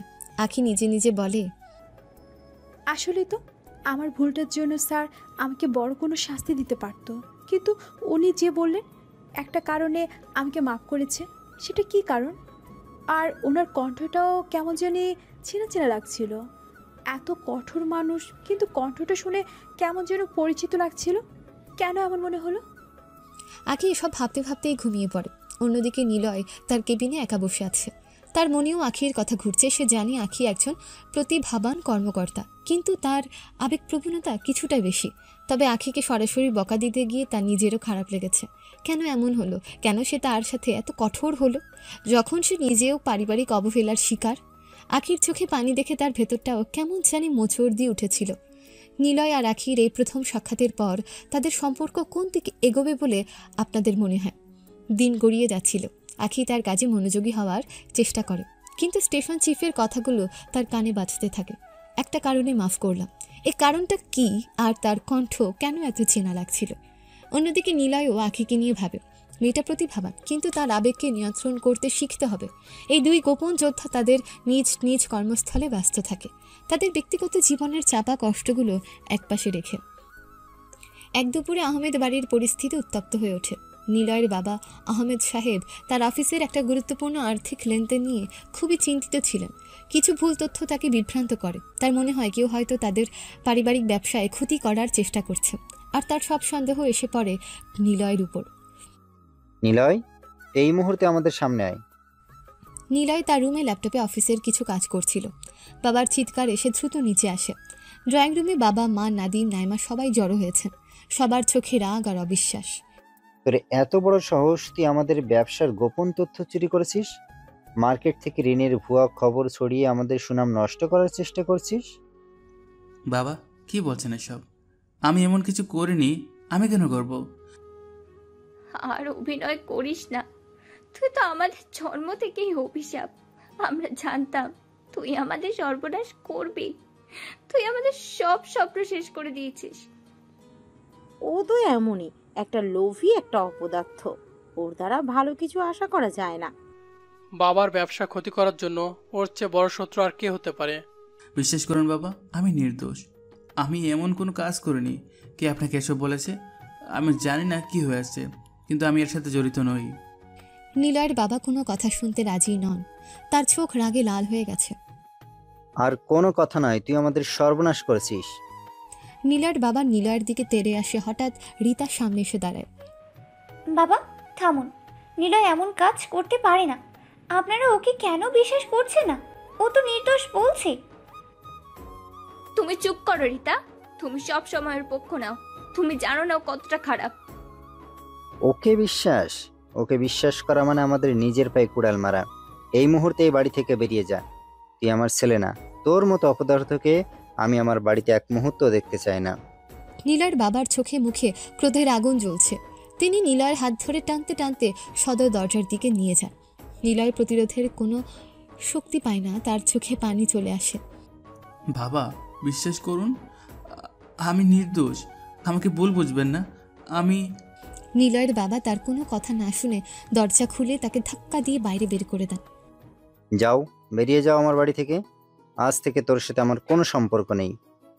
দরজা শব্দে বন্ধ হয়ে যায়। নিলয় দরজার বাইরে দাঁড়িয়ে থাকে। তার চোখ দিয়ে অনর্গল জল গড়িয়ে পড়ছে।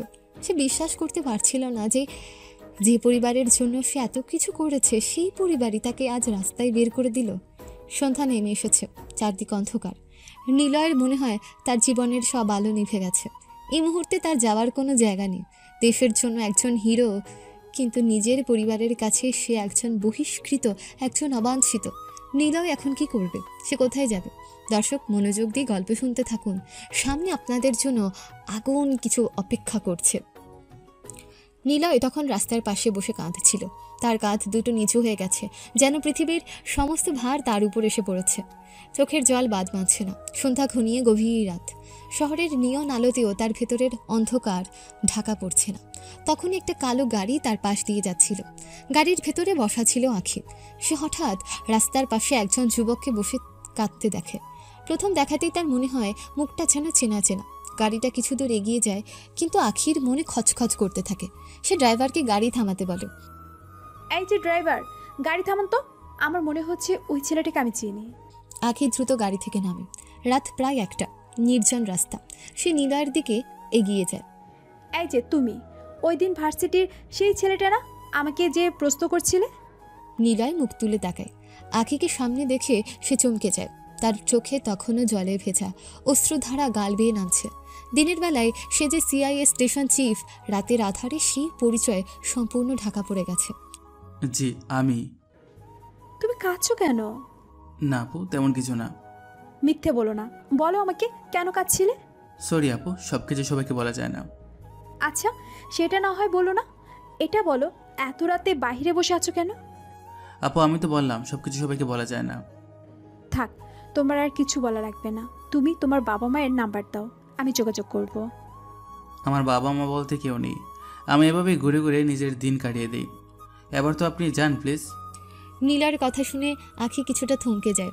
তার খুব খারাপ লাগে। তার মনে পড়ে তার নিজের শৈশবের কথা, যখন সেও একাকিত্ব অনুভব করত। সে তখন নিলয়ের দিকে তাকিয়ে কোমল কণ্ঠে বলে, আচ্ছা তুমি এখন আমার সাথে চলো। কিন্তু কোথায়? আমার বাড়িতে। না আপু, আমি কোথাও যেতে পারবো না। এত কথা বলো না, চলো। আপু আপনাকে আমি চিনি না, তাহলে কিভাবে আপনার সাথে যাই বলুন? এই যে তুমি আমাকে আপু বললে, এইভাবেই যাবে, চলো। কিন্তু আপু আপনার বাবা মা কি বলবে? তোমাকে এত কিছু ভাবতে হবে না, চলো তো। নিলয় কিছুক্ষণ ইতস্তত করে। সে কোনো মতে রাজি হতে চায় না, কারণ তার গোপন জীবনের কারণে সে কাউকে বিশ্বাস করতে পারে না। কিন্তু আখির জোড়াজুড়ি আর তার অসহায় অবস্থা তাকে শেষ পর্যন্ত রাজি হতে বাধ্য করে। আখি তখন নিলয়ের হাত ধরে আলতো করে টেনে তাকে গাড়িতে বসায়। গাড়ি চলতে শুরু করে। নিলয় জানে না সে কোথায় যাচ্ছে, কিন্তু তার মনে এক অদ্ভুত প্রশান্তি আসে। অন্তত এই মুহূর্তে সে একা নয়। এ অচেনা নারীর আশ্রয় কি তার জীবনে এক নতুন দিগন্ত উন্মোচন করবে, নাকি এই নতুন সম্পর্ক তার গোপন জীবনের মতোই জটিলতায় পূর্ণ হবে? আরও যা যা প্রশ্ন আছে সবগুলোর উত্তর সামনে অপেক্ষা করছে।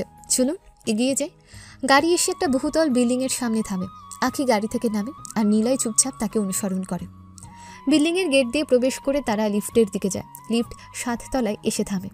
আখি লিফট থেকে নেমে একটা নির্দিষ্ট দরজার সামনে এসে চাবি দিয়ে রুম আনলক করে ভেতরে ঢোকে।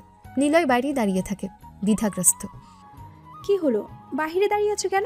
ভিতরে এসো। নিলয় ভেতরে প্রবেশ করে। ফ্ল্যাটটা অনেক বড়, বেশ পরিপাটি এবং আধুনিক। আপনি কি এখানে একাই দেখেন? হ্যাঁ, আমি একাই থাকি। আপনার বাবা মা কোথায়? তারা অনেক আগে আমাকে ছেড়ে চলে গেছেন। আখির কথা শুনে নিলয় কিছুক্ষণের জন্য থমকে যায়। সরি আপু, আমি আসলে বুঝতে পারিনি। আরে চুপ করো তো, এখন বলো কি খাবে? আমি তোমার জন্য রান্না করব। আপনি যা রান্না করবেন তাই খাবো। আচ্ছা ঠিক আছে, কিন্তু 1 মিনিট, এখনো তো তোমার নামটাই জানা হলো না। তোমার নাম কি? নিলয় সামান্য থমকে। এখন সে নিলয় বললে যদি সে চিনে ফেলে, কারণ সবাই তার নাম জানলেও আজ পর্যন্ত কেউ তাকে দেখেনি। নিলয় তখন তার গোপন পরিচয় গোপন রাখার জন্য বলে, হ্যাঁ আপু, আমার নাম অনিক। নিলয় তার আসল নাম নিলয় আহমেদ গোপন করে অনিক নামটি বলে। এটা তার এক ধরনের আত্মরক্ষার কৌশল। সে জানে তার আসল পরিচয় এখানে প্রকাশ করা ঠিক হবে না। খুব সুন্দর নাম। আচ্ছা, আমি রান্না করতে গেলাম। এটা আমার রুম, আরও 3টে রুম খালি আছে। তোমার যেটা ভালো লাগে ওইটা নিয়ে যেও। আখি রান্নাঘরের দিকে চলে যায়। নিলয় মুগ্ধ দৃষ্টিতে আখির দিকে তাকিয়ে থাকে। এই অচেনা মেয়েটি যে কিছুক্ষণ আগেও তার কাছে শুধুই একজন সাইবার এক্সপার্ট ছিল, সে এখন তার জীবনে এক নতুন আশ্রয় হয়ে এসেছে। নিলয় একে একে রুমগুলো দেখতে থাকে। প্রতিটি রুমই সুন্দরভাবে সাজানো। অবশেষে সে একটা রুম পছন্দ করে সেখানে গিয়ে বসে। তার মনে অদ্ভুত এক অনুভূতি। এত বছরের অবহেলা আর একাকিত্বের পর এই প্রথম সে যেন কিছুটা স্বস্তি খুঁজে পেল। কিন্তু তার ভেতরের সিআইএ স্টেশন চিফ জানে এই স্বস্তি ক্ষণস্থায়ী হতে পারে। তার আসল পরিচয়, তার মিশন, সব মিলিয়ে তার জীবন যে কোনো মুহূর্তে আবার জটিল হয়ে উঠতে পারে। আখির এই আশ্রয় কি সত্যিই তার জীবনে শান্তি আনবে, নাকি আরও বড় কোনো রহস্যের দিকে ঠেলে দেবে? নিলয় কি আখির কাছে তার আসল পরিচয় প্রকাশ করবে, নাকি অনেক নামে তার জীবন চলবে? আখি কি নিলয়ের আসল পরিচয় জানতে পারবে? আখির বাড়িতে অনেক নামে নিলয়ের দিনগুলো কাটতে থাকে। আখি সারাদিন অফিসে থাকতো আর সন্ধ্যা নামতে ফিরে আসতো বাড়ির নীড়ে। নিলয় দিনের বেলা ফ্ল্যাটের মধ্যে নিজের মতো করে থাকতো। মাঝে মাঝে ইউনিভার্সিটির অনলাইন ক্লাস করতো, আর বাকি সময়টা কাটাতো তার সিআইএ অফিসের গোপন কাজের পরিকল্পনা আর ডেটা বিশ্লেষণে। রাত গভীর হলে আখির অজান্তে আবার হয়ে উঠত দেশের সবচেয়ে গুরুত্বপূর্ণ সিআইএ স্টেশন চিফ। কালো পোশাক আর চশমার আড়ালে সে বেরিয়ে যেত তার গোপন কর্মস্থলে, যেখানে তাকে বোকা বা অকর্মা বলে কেউ গালি দেয় না, বরং সম্মান জানায়। দিনে তাদের মধ্যে খুব বেশি কথা হতো না। আখি তার কাজ নিয়ে ব্যস্ত থাকতো, আর নিলয়ও পারতপক্ষে নিজেকে গুটিয়ে রাখত। তবে যতটুকু কথোপকথন হতো তাতেই তাদের দুজনের মধ্যে এক অদৃশ্য টান তৈরি হতে শুরু করে। ছোট ছোট কথা, টুকটাক হাসি ঠাট্টা আর একে অপরের প্রতি যত্নশীল মনোভাব, এসবই তাদের মধ্যে গভীর বোঝাপড়া তৈরি করেছিল। তাদের অজান্তেই তারা দুজনেই দুজনের প্রতি এক ধরনের দুর্বলতা অনুভব করতে শুরু করে, কিন্তু কেউই তা প্রকাশ করত না। তাদের অজান্তেই তারা দুজনের প্রতি এক ধরনের দুর্বলতা অনুভব করতে শুরু করে, কিন্তু কেউই তা প্রকাশ করত না। এক অব্যক্ত ভালো লাগা তাদের ঘিরে ধরেছিল। আখি প্রায় নিলয়ের জন্য পছন্দের খাবার রান্না করত, আর নিলয়ও সুযোগ পেলেই আখির ছোটোখাটো কাজে সাহায্য করত। তাদের এই সহাবস্থান ধীরে ধীরে একটা রোমান্টিক আবহ তৈরি করছিল, যা তারা দুজনেই অনুভব করত, কিন্তু মুখে স্বীকার করত না। একদিন সন্ধ্যাবেলা আকাশ ভেঙে তুমুল বৃষ্টি নেমেছে, বিদ্যুৎ চমকাচ্ছে আর মেঘের গর্জন শোনা যাচ্ছে। আখি অফিস থেকে ফিরেছে। দরজা খুলেই দেখতে পাই লিভিং রুমে মৃদু আলো জ্বলছে। নিলয় সোফায় বসে বই পড়ছে। বৃষ্টির ছাঁট আর ঠান্ডা বাতাসে আখি ভিজে একাকার। উফ, কি বৃষ্টি! ভাগ্যিস তুমি এখানে ছিলে। নিলয় বই থেকে মুখ তুলে আখিকে দেখে। আখির ভেজা চুল থেকে জল গড়িয়ে পড়ছে, পোশাক ভিজে শরীরে লেপটে আছে। তার ভেতরের আকর্ষণটা যেন কয়েক গুণ বেড়ে যায়। সে দ্রুত উঠে আখির দিকে এগিয়ে যায়। আরে আপু, আপনি পুরো ভিজে গিয়েছেন, দ্রুত ফ্রেশ হয়ে আসেন, আমি আপনার জন্য কফি বানাই। হ্যাঁ, তাই ভালো হবে। আখি নিজের রুমে চলে যায় ফ্রেশ হতে। নিলয় রান্নাঘরে গিয়ে গরম কফি বানায়। কিছুক্ষণ পর আখি ফ্রেশ হয়ে আসে। তার পরনে একটা আরামদায়ক রাতের পোশাক, চুলগুলো ভেজা। ধন্যবাদ অনেক, খুব দরকার ছিল এই কফির। আখি কফির মগ হাতে নিলয়ের পাশে সোফায় বসে। বাইরে তখনও বৃষ্টি আর বজ্রপাত হচ্ছে। হঠাৎ বিদ্যুৎ চলে যায়, পুরো ফ্ল্যাট অন্ধকারে ডুবে যায়। আখি ভয়ে সামান্য কেঁপে ওঠে। আহ, এই বুঝি গেল বিদ্যুৎ। নিলয় দ্রুত তার ফোনের ফ্ল্যাশলাইট অন করে। ফ্ল্যাশের আবছা আলোয় আখির ভেজা চুল আর তার ভীত মুখটা স্পষ্ট দেখতে পায়। নিলয় আখির দিকে তাকায়, তাদের চোখাচোখি হয়। এই প্রথম তারা একে অপরের এত কাছাকাছি এসেছে। আখির নিঃশ্বাস নিলয়ের কানে বাজছে, তাদের হৃস্পন্দন দ্রুত হতে থাকে। অনেক, আমার কেমন জানি ভয় লাগছে। আখির ভয় নিলয় আর নিজেকে ধরে রাখতে পারে না। সে আলতো করে আখির হাত ধরে। আখি চমকে ওঠে, কিন্তু হাত সরিয়ে নেয় না। নিলয় বুঝতে পারে আখিও তার স্পর্শে বাধা দিচ্ছে না। এই মুহূর্তে তাদের মাঝের অব্যক্ত অনুভূতিগুলো যেন ভাষা খুঁজে পাচ্ছে। নিলয়ের হাত আখির হাতের উপর আরও আলতো করে চেপে বসে। তাদের দুজনের নিঃশ্বাস উষ্ণ হয়ে ওঠে। ফ্ল্যাশের আবছা আলোয় তাদের চোখ একে অপরের গভীরতা মাপতে থাকে। এই প্রথম তারা একে অপরের কাছে এতটা উন্মুক্ত। তাদের অকথিত ভালোবাসা যেন এই মুহূর্তে এক নতুন মোড় নিচ্ছে। ঠিক তখনই হঠাৎ করে বিদ্যুৎ চলে আসে। ফ্ল্যাটের প্রতিটি কোণ আলো ঝলমলে হয়ে ওঠে। নিলয় আর আখি দ্রুত হাত সরিয়ে ফেলে, যেন তারা কোনো নিষিদ্ধ কাজ করছিল। দুজনের মুখে এক ধরনের অস্বস্তি আর অপ্রস্তুত ভাব। তাদের চোখ একে অপরের দিকে তাকিয়ে থাকলেও মুখে কোনো কথা নেই। এই রোমান্টিক পরিস্থিতিটা আকস্মিক আলোর ঝলকানিতে ভেঙে যায়। কিন্তু তাদের হৃদয়ে যে নতুন অনুভূতির বীজ বুনে গেছে তা কি আর মুছে ফেলা যাবে? মুখ ভিংচির মতো বিরক্তি প্রকাশ করে। ধ্রুব, কি একটা রোমান্টিক পরিস্থিতি ছিল। এই কারেন্টটা যে কেন এলো? এমনিতে সারাদিন গরমে থাকি, তখন বললেও আসে না, আর এখন না আসার প্রয়োজন ছিল, কিন্তু এ শালা চলেই আসলো। আল্লাহ, এই কারেন্টের বিচার করো, সে আমাদের সবার সব অনুপ্রেরণা নষ্ট করে দিয়েছে। বিদ্যুৎ ফিরে আসার পর সেই মুহূর্তটা ভেঙে গেলে নিলয় আর আখির মনে এক অদ্ভুত রেশ রয়ে যায়। তারা দুজনেই কেমন যেন প্রস্তুত আর লাজুক।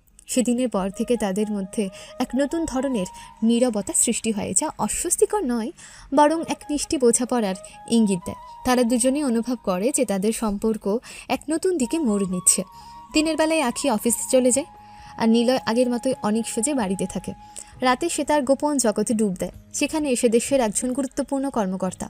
কিন্তু প্রতি মুহূর্তে তার মনে আখির কথা ঘুরপাক খায়। আখিও অফিসে কাজ করার সময় নিলয়ের কথা ভাবে। তার মনে প্রশ্ন জাগে, অনেক কেন এত রহস্যময়? কেন তার বাবা মানে? কেন সে এত রাতে বাইরে ছিল? সেমিনারে দেখা সে ছেলেটার সাথে তার কেন এত মিল? এই প্রশ্নগুলো তার মনে ঘুরপাক খেলেও সে নিলয়কে সরাসরি কিছু জিজ্ঞাসা করে না। একদিন শনিবারের দুপুর, অফিস ছুটি, তাই আখি বাড়িতেই আছে।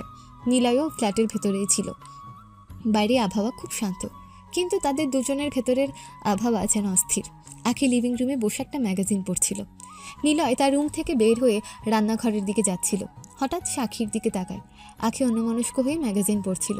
তার চুলগুলো তার মুখের উপর এসে পড়েছে। আপু, কিছু লাগবে? ও অনেক, তুমি? না, কিছু লাগবে না। আখি ম্যাগাজিনটা বন্ধ করে। নিলয় তার পাশে সোফায় এসে বসে। তাদের মধ্যে এক নীরবতা নেমে আসে। এই নীরবতা যেন তাদের অকথিত অনুভূতিগুলোকে আরও তীব্র করে তোলে। অনেক, তুমি কি সারাদিন এইভাবে ঘরে থাকো? তোমার কি বোরিং লাগে না? না, তেমন না, আমার অভ্যাস হয়ে গেছে। আর তাছাড়া এখন তো আপনিও আছেন। নিলয়ের শেষ কথাটা শুনে আখির মুখে হালকা হাসি ফোটে। তার চোখ নিলয়ের দিকে যায়। তাদের দৃষ্টি আবার একে অপরের সাথে মিলে যায়। অনেক, তোমার সাথে আমার একটা কথা ছিল। আখি কথাটা শেষ করার আগে হঠাৎ একটা তীব্র বাতাস জানালা দিয়ে প্রবেশ করে, আর টেবিলের উপর রাখা একটা কাঁচের ফুলদানি নিচে পড়ে যাওয়ার উপক্রম হয়। আখি সেটা ধরতে হাত বাড়ায়, কিন্তু তার আগে নিলয় দ্রুত হাত বাড়িয়ে ফুলদানিটা ধরে ফেলে। এই আকস্মিকতায় তাদের হাত একে অপরের উপর এসে পড়ে। ফুলদানিটা রক্ষা পেলেও তাদের হাতের উষ্ণ স্পর্শে দুজনের শরীরেই এক শিহরণ খেলে যায়। আখির হাত এখনও নিলয়ের হাতের নিচে। তাদের চোখে একে অপরের দিকে স্থির। আখির শ্বাস প্রশ্বাস দ্রুত হতে শুরু করে। নিলয়ের স্পন্দন যেন তার বুকের পাঁজর ভেঙে বেরিয়ে আসতে চাইছে। তাদের এত কাছাকাছি আসা যেন এক অনিবার্য আকর্ষণ। আখির ঠোঁট সামান্য কেঁপে ওঠে, যেন সে কিছু বলতে চাইছে। নিলয় তার চোখের গভীরে তাকায়, যেখানে অজানা এক আবেদন খেলা করছে। এই মুহূর্তটা যেন স্থির হয়ে গেছে, বাইরের সব কোলাহল যেন থেমে গেছে, শুধুমাত্র তাদের দুজনের নীরব অনুভূতিগুলোই সব কথা বলছে। ঠিক তখনই আখির ফোনের অ্যালার্ম বেজে ওঠে, যা তাকে একটা জরুরি কলের কথা মনে করিয়ে দেয়। অ্যালার্মের শব্দে তারা দুজনে চমকে ওঠে, তাদের রোমান্টিক পরিস্থিতিটা ভেঙে যায়। আখি দ্রুত তার হাত সরিয়ে নেয়, আর নিলয়ও কিছুটা অপ্রস্তুত হয়ে বসে পড়ে। তারা দুজনেই আবার চোখ নামিয়ে নেয়, মুখে সেই চেনা অস্বস্তি আর লাজুকতা, কিন্তু এই স্পর্শ, এই নীরবতা, এই মুহূর্তটা তাদের মনে এক গভীর ছাপ ফেলে যায়, যা তারা চাইলেও হয়তো ভুলতে পারবে না। তাদের অকথিত ভালোবাসার গল্পও যেন নতুন করে শুরু হলো।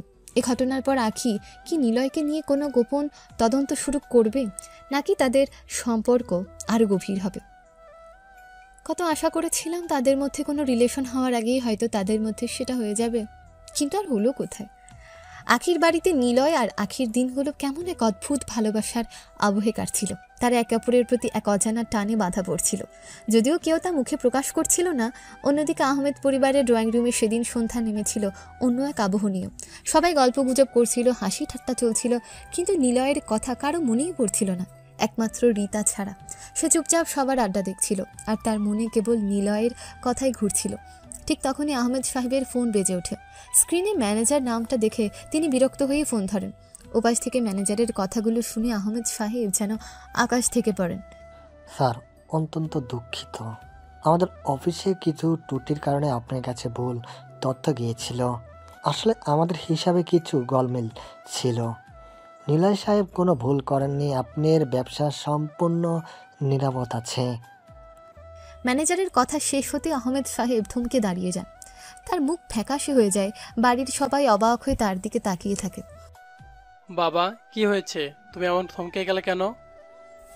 আহমেদ সাহেব কাঁপতে কাঁপতে সব কিছু খুলে বলেন। তার কথা শেষ হতে নিলয়ের মা কান্নায় ভেঙে পড়েন। আল্লাহ, হে আমি কি করলাম? আমার ছেলেটা নির্দোষ ছিল, আমি ওকে ভুল বুঝেছি, ওকে বাড়ি থেকে বের করে দিয়েছি। মা, শান্ত হও, এটা তো আমরা জানতাম না। যদিও নাইমার কণ্ঠে এক ধরনের অনুশোচনা ছিল, সেটা ছিল নিজের ভুলের জন্য নয়, বরং পরিস্থিতি সামলানোর জন্য। আহমেদ সাহেব তখনও থমকে আছেন, যেন তার মাথার উপর আকাশ ভেঙে পড়েছে। রীতা এতক্ষণ চুপচাপ সব কিছু শুনছিল, এবার সে আর নিজেকে সামলাতে পারে না, তার চোখে আগুন ঝরে। আপনারা এখন কাঁদছেন কেন? যখন নিলয়কে মারছিলেন, যখন তাকে অভিশাপ, অকর্মা, অপদার্থ বলে গালি দিচ্ছিলেন, তখন আপনাদের এই কান্না কোথায় ছিল? আপনারা তো ওকে তিল তিল করে শেষ করে দিচ্ছিলেন। ও যখন কাকুতি মিনতি করে বলছিল আমি নির্দোষ, তখন কেন শুনুননি ওর কথা? কেন বিশ্বাস করেননি ওকে? রীতার কথা শুনে সবাই মাথা নিচু করে ফেলে, তাদের মুখে অনুশোচনা আর গভীর দুঃখ ফুটে ওঠে। রীতা আরও কিছু বলতে যাবে, ঠিক তখনই আহমেদ সাহেবের ফোন আবার বেজে ওঠে। কে ফোন দিয়েছে? স্পিকারে দাও। আহমেদ সাহেব ফোন ধরে স্পিকারে দেন। ওপাশ থেকে প্রিন্সিপালের কণ্ঠ শোনা যায়। হ্যালো আহমেদ সাহেব, ভালো আছেন? জি স্যার, ভালো আছি। আপনি কেমন আছেন? আমি ভালো আছি। আপনাকে একটা গুড নিউজ দেওয়ার জন্য কল দিয়েছে। আপনার এক সন্তান তো আমার ভার্সিটি থেকেই পড়ে গিয়েছে, আরেকজন ফাইনাল ইয়ারে পড়ছে, কিন্তু কেউই এত ভালো কিছু করতে পারেনি। আপনার ছোট ছেলে নিলয় এবার পুরো ভার্সিটির মধ্যে টপ করেছে, সব বিষয়ে তার ফলাফল অসাধারণ। আপনাকে অনেক অনেক অভিনন্দন। প্রিন্সিপাল স্যার কল কাটার আগে নিলয়ের মা আবার কান্নায় ভেঙে পড়েন। আমার ছেলে, আমার নির্দোষ ছেলে, তাকে আমি কি করেছি, কি বলেছি? ও আল্লাহ, আমার বাপের ক্ষমা নেই। আমি ওকে ঘর থেকে বার করে দিলাম, নিজের হাতে নিজের ছেলেকে পথে বসালাম। আমি এক অপদার্থ বাবা, আমাকে ক্ষমা করো বাবা, আমাকে ক্ষমা করো। আমিও ওকে কত কথা শুনিয়েছি, ও কত কষ্ট পেয়েছে। আমাদের ভুল ক্ষমা করো নিলয়। আমিও ওকে এত বিদ্রুপ করেছি, ও যে এত মেধাবী তা আমরা বুঝতেই পারিনি। আমার পাপের প্রায়শ্চিত্ত নেই। প্রিন্সিপাল স্যার কল কেটে দেন। আহমেদ সাহেব তখনও থমকে আছেন। হঠাৎ তিনি মাথায় হাত দিয়ে সোফায় বসে পড়েন, তার মুখ দিয়ে কোনো কথা বের হয় না। নাদিম তার বাবাকে সান্ত্বনা দেয়, নাইমা নিলয়ের মাকে সান্ত্বনা দেয়। আপনারা হয়তো জানেনও না, আপনারা ওকে বাড়ি থেকে বের করে দেওয়ার পর ও কোথায় গিয়েছে। আপনারা তো কখনো ওর পড়াশোনার খরচ পর্যন্ত দেননি। ও কত কষ্ট করে ওর পড়াশোনা চালাতো, আপনারা কি তার খবর রাখতেন? আপনারা সব সময় ওকে অবহেলা করেছেন, অপমান করেছেন। আর আজ যখন ও প্রমাণ করেছে যে ও কতটা মেধাবী, তখন আপনাদের মনে অনুশোচনা জাগছে। ওর এই সফলতার পেছনে আপনাদের কোনো অবদান নেই। আহমেদ পরিবারের সবাই তখন নিজেদের ভুল আর দুঃখ প্রকাশ করতে থাকে। তাদের মুখমণ্ডলে গভীর অনুশোচনা আর অসহায়ত্ব। তারা বুঝতে পেরেছে তারা তাদের সবচেয়ে মূল্যবান রত্নটিকে নিজেদের হাতেই ছুঁড়ে ফেলে দিয়েছে। অন্যদিকে আখির বাড়িতে নিলয় তার ফলাফল জেনে খুশিতে আত্মহারা। সে দ্রুত তার ফোন বের করে ইউনিভার্সিটির ওয়েবসাইট চেক করে। হ্যাঁ, এটাই সত্যি, সে পুরো ভার্সিটিতে টপ করেছে। তার এতদিনকার পরিশ্রম, তার মেধা, সব কিছু আজ স্বীকৃতি মিলেছে। এই স্বীকৃতি তার ভেতরের ক্ষতগুলো কিছুটা হলেও সারিয়ে তোলে। তার প্রথম ইচ্ছে হয় এই খবরটা রিতাকে জানাতে, কিন্তু সে জানে রিতা তার পরিবারের কাছে আটকা পড়ে আছে। তার মনে হয় আজ যদি তার পরিবার তার পাশে থাকতো তাহলে এই আনন্দটা আরও পূর্ণতা পেত। সে দ্রুত আখির কাছে ছুটে যায়। আখি তখন রান্নাঘরে রাতের খাবার তৈরি করছিল। আখি আপু শুনছেন? আমার রেজাল্ট বেরিয়েছে। আমি ফার্স্ট হয়েছি। পুরো ভার্সিটিতে আমি টপ করেছি। আখি প্রথমে বুঝতে পারে না নিলয়ের এত উচ্ছ্বাস কেন। তারপর যখন ব্যাপারটা বুঝতে পারে, তার মুখে এক ঝলক আনন্দ ছড়িয়ে পড়ে। সে খুশিতে নিলয়কে জড়িয়ে ধরে। অনেক ওয়াও, এটা তো অসাধারণ খবর। আমি জানতাম তুমি পারবে। আমি তোমার জন্য গর্বিত। আখির অকুণ্ঠ সমর্থন আর আলিঙ্গনে নিলয় যেন এক নতুন জগতে প্রবেশ করে। এই প্রথমবার তার কোনো সাফল্যে কেউ এত খুশি হয়েছে। তার চোখ জলে ভরে আসে, কিন্তু এবার তা আনন্দের জল। তার মনে হয় এই মুহূর্তে আখি তার একমাত্র পরিবার। আখির এই প্রতিক্রিয়া নিলয়ের সব দুঃখ, সব অভিমান যেন ভুলিয়ে দেয়। এই মুহূর্তে তাদের অকথিত ভালোবাসা যেন আরও গভীর হয়ে ওঠে। নিলয় বুঝতে পারে হয়তো জীবনে কিছু হারানোর বিনিময়ে সে এমন কিছু পেয়েছে যা তার কাছে আরও বেশি মূল্যবান। আখির বাড়িতে নিলয় আর আখির দিনগুলো কেমন এক অদ্ভুত ভালোবাসার আবহে কাটছিল। নিলয়ের ভার্সিটিতে টপ করার খবরে আখির অকুণ্ঠ আনন্দ আর তাকে জড়িয়ে ধরা নিলয়ের মনে এক নতুন আশার আলো জ্বলেছিল। সে বুঝতে পারছিল তার অবহেলিত জীবনে আখি একমাত্র মানুষ যে তাকে মন থেকে ভালোবাসে। তাদের অকথিত ভালোবাসার সম্পর্কটা দিনে দিনে আরও গভীর হচ্ছিল। তারা দুজনে দুজনের প্রতি দুর্বলতা অনুভব করলেও কেউই তা মুখে প্রকাশ করছিল না। এক রাতে নিলয় তার রুমে শুয়ে শুয়ে ভাবছিল, তার মনে হচ্ছিল এই অনুভূতিগুলো আর চেপে রাখা ঠিক নয়। আখি তার জীবনের এক গুরুত্বপূর্ণ অংশ হয়ে উঠেছে। সে মনস্থির করে আর দেরি নয়, দুদিন পরে শুক্রবার, সেই দিনই সে আখিকে প্রপোজ করবে। এই সিদ্ধান্ত তার মনে এক নতুন উত্তেজনা আর আশার সঞ্চার করে। সে মনে মনে পরিকল্পনা করতে থাকে কিভাবে সে তার ভালোবাসার কথা আখিকে জানাবে। অন্যদিকে আখিও নিজের ঘরে শুয়েছিল। তার মনেও অনিকের অর্থাৎ নিলয়ের কথা ঘুরপাক খাচ্ছিল। অনেকের সারল্য, তার বুদ্ধিমত্তা আর তার প্রতি অনেকের নীরব যত্ন সব কিছু তাকে মুগ্ধ করছিল। অনেক যখন তাকে জড়িয়ে ধরেছিল তখন তার মনে যে শিহরণ বয়ে গিয়েছিল তা সে কিছুতেই ভুলতে পারছিল না। আখি এক মুহূর্তের জন্য ভাবে অনেককে সে কতটা ভালোবাসে। না না, এই আমি কি ভাবছি? অনেক তো আমার থেকে 2 বছর ছোট। তাছাড়া ও তো আমাকে শুধু আপু মনে করে। ও হয়তো আমার প্রতি কোনো রোমান্টিক অনুভূতি রাখে না। আমি হয়তো বেশি ভাবছি। ও তো আমাকে সবসময় আখি আপু বলেই ডাকে। আমি যদি ওকে নিয়ে এমন কিছু ভাবি তাহলে হয়তো আমাদের এই সুন্দর সম্পর্কটাও নষ্ট হয়ে যাবে। আখি নিজের মনকে বোঝানোর চেষ্টা করে। তার মনে হয় অনেকের কাছে সে শুধুই একজন বড় বোন, একজন আশ্রয়দাত্রী। অনেকের চোখে সে হয়তো কোনো ভালোবাসার ইঙ্গিত দেখেনি, অথবা দেখেও হয়তো সে ভুল ভেবেছে বা বুঝেছে। এই দ্বিধা আর সংশয় আখির মনে এক অস্থিরতা তৈরি করে। সে একদিকে অনেকের প্রতি টান অনুভব করে, অন্যদিকে তাদের বয়সের ব্যবধান আর অনেকের আপু সম্বোধন তাকে পিছিয়ে দেয়। নিলয় যখন আখিকে প্রপোজ করার পরিকল্পনা করেছে তখন আখি হয়তো মনে মনে তাদের সম্পর্ককে শুধু ভাই বোনের সম্পর্ক হিসেবেই দেখছে। এই পরিস্থিতিতে তাদের দুজনের অনুভূতির মধ্যে এক অদৃশ্য দেয়াল তৈরি হয়েছে। দর্শক, কাহিনীটা কি হলো? একজন প্রপোজ করবে, আরেকজন ভাই বোন ভেবে বসে আছে। আচ্ছা, গল্পে যাই চলুন, কারণ দেখতে হবে সামনে কি হয়। শুক্রবারের দিনটি তাদের সম্পর্কের জন্য কি নিয়ে আসবে? তাদের অকথিত ভালোবাসা কি পরিণতি পাবে, নাকি এই দ্বিধা তাদের সম্পর্ককে আরও জটিল করে তুলবে? দেখতে দেখতে শুক্রবার চলে আসে। নিলয়ের মনে আনন্দের এক নতুন ঢেউ। আজ সে তার ভালোবাসার মানুষটিকে নিজের করে নেবে। বিকেলে নিলয় আখিকে হালকা আবল তাবল বুঝিয়ে বাড়ি থেকে বের হওয়ার কথা বলে। আখি প্রথমে কিছুটা অবাক হলেও নিলয়ের পীড়াপিড়িতে রাজি হয়েছে। তারা দুজনে শহরের এক সুন্দর পার্কে যায়। বসন্তের শেষ বিকেলের নরম আলো ছড়িয়ে পড়েছে চারিদিকে। গাছের পাতাগুলো মৃদু বাতাসে দুলছে। তারা কিছুক্ষণ হাতে হাত রেখে হেঁটে বেড়ায়। তাদের নীরবতা যেন এক নতুন গল্প বুনছে। নিলয় তার মনের কথা বলার জন্য উপযুক্ত মুহূর্তের অপেক্ষায় থাকে। হঠাৎ করে নিলয় আখির সামনে হাঁটু গেড়ে বসে পড়ে। তার চোখে মুখে একরাশ ভালোবাসা আর আকুতি। আঁকি আপু, আমি আমি আপনাকে ভালোবাসি। আমি সারা জীবন আপনার পাশে থাকতে চাই। আপনি কি আমার জীবনসঙ্গিনী হবেন? নিলয়ের এমন হঠাৎ প্রস্তাবে আঁখি চমকে যায়। তার মুখে বিস্ময় আর লজ্জার রক্তিমা। সে এক মুহূর্তের জন্য স্তব্ধ হয়ে যায়। অনেক তুমি তুমি এসব কি বলছো? তুমি আমার ছোট, তাছাড়া সমাজে এটা মেনে নেবে না। আঁকি আপু, ভালোবাসা কি বয়স দেখে হয়? সমাজ সমাজ তো আমাকে কখনো মেনে নেয়নি। তারা তো আমাকে ঘর থেকে বের করে দিয়েছে। আপনি একমাত্র মানুষ যিনি আমাকে আশ্রয় দিয়েছেন, ভালোবেসেছেন। আপনার ভালোবাসা ছাড়া আমার কোনো অস্তিত্ব নেই। প্লিজ আমাকে প্রত্যাখ্যান করবেন না। নিলয়ের আকুতি আর চোখের জল আখির মনকে ছুঁয়ে যায়। তার ভেতরের দ্বিধা কিছুটা হলেও কমে আসে। সে বুঝতে পারে অনেকের ভালোবাসা কতটা গভীর। কিন্তু অনেক, আমি এসব সম্পর্কে বিশ্বাসী নই। আমার কখনো প্রেম করার কোনো ইচ্ছে ছিল না, কারণ এগুলো হারাম সম্পর্ক।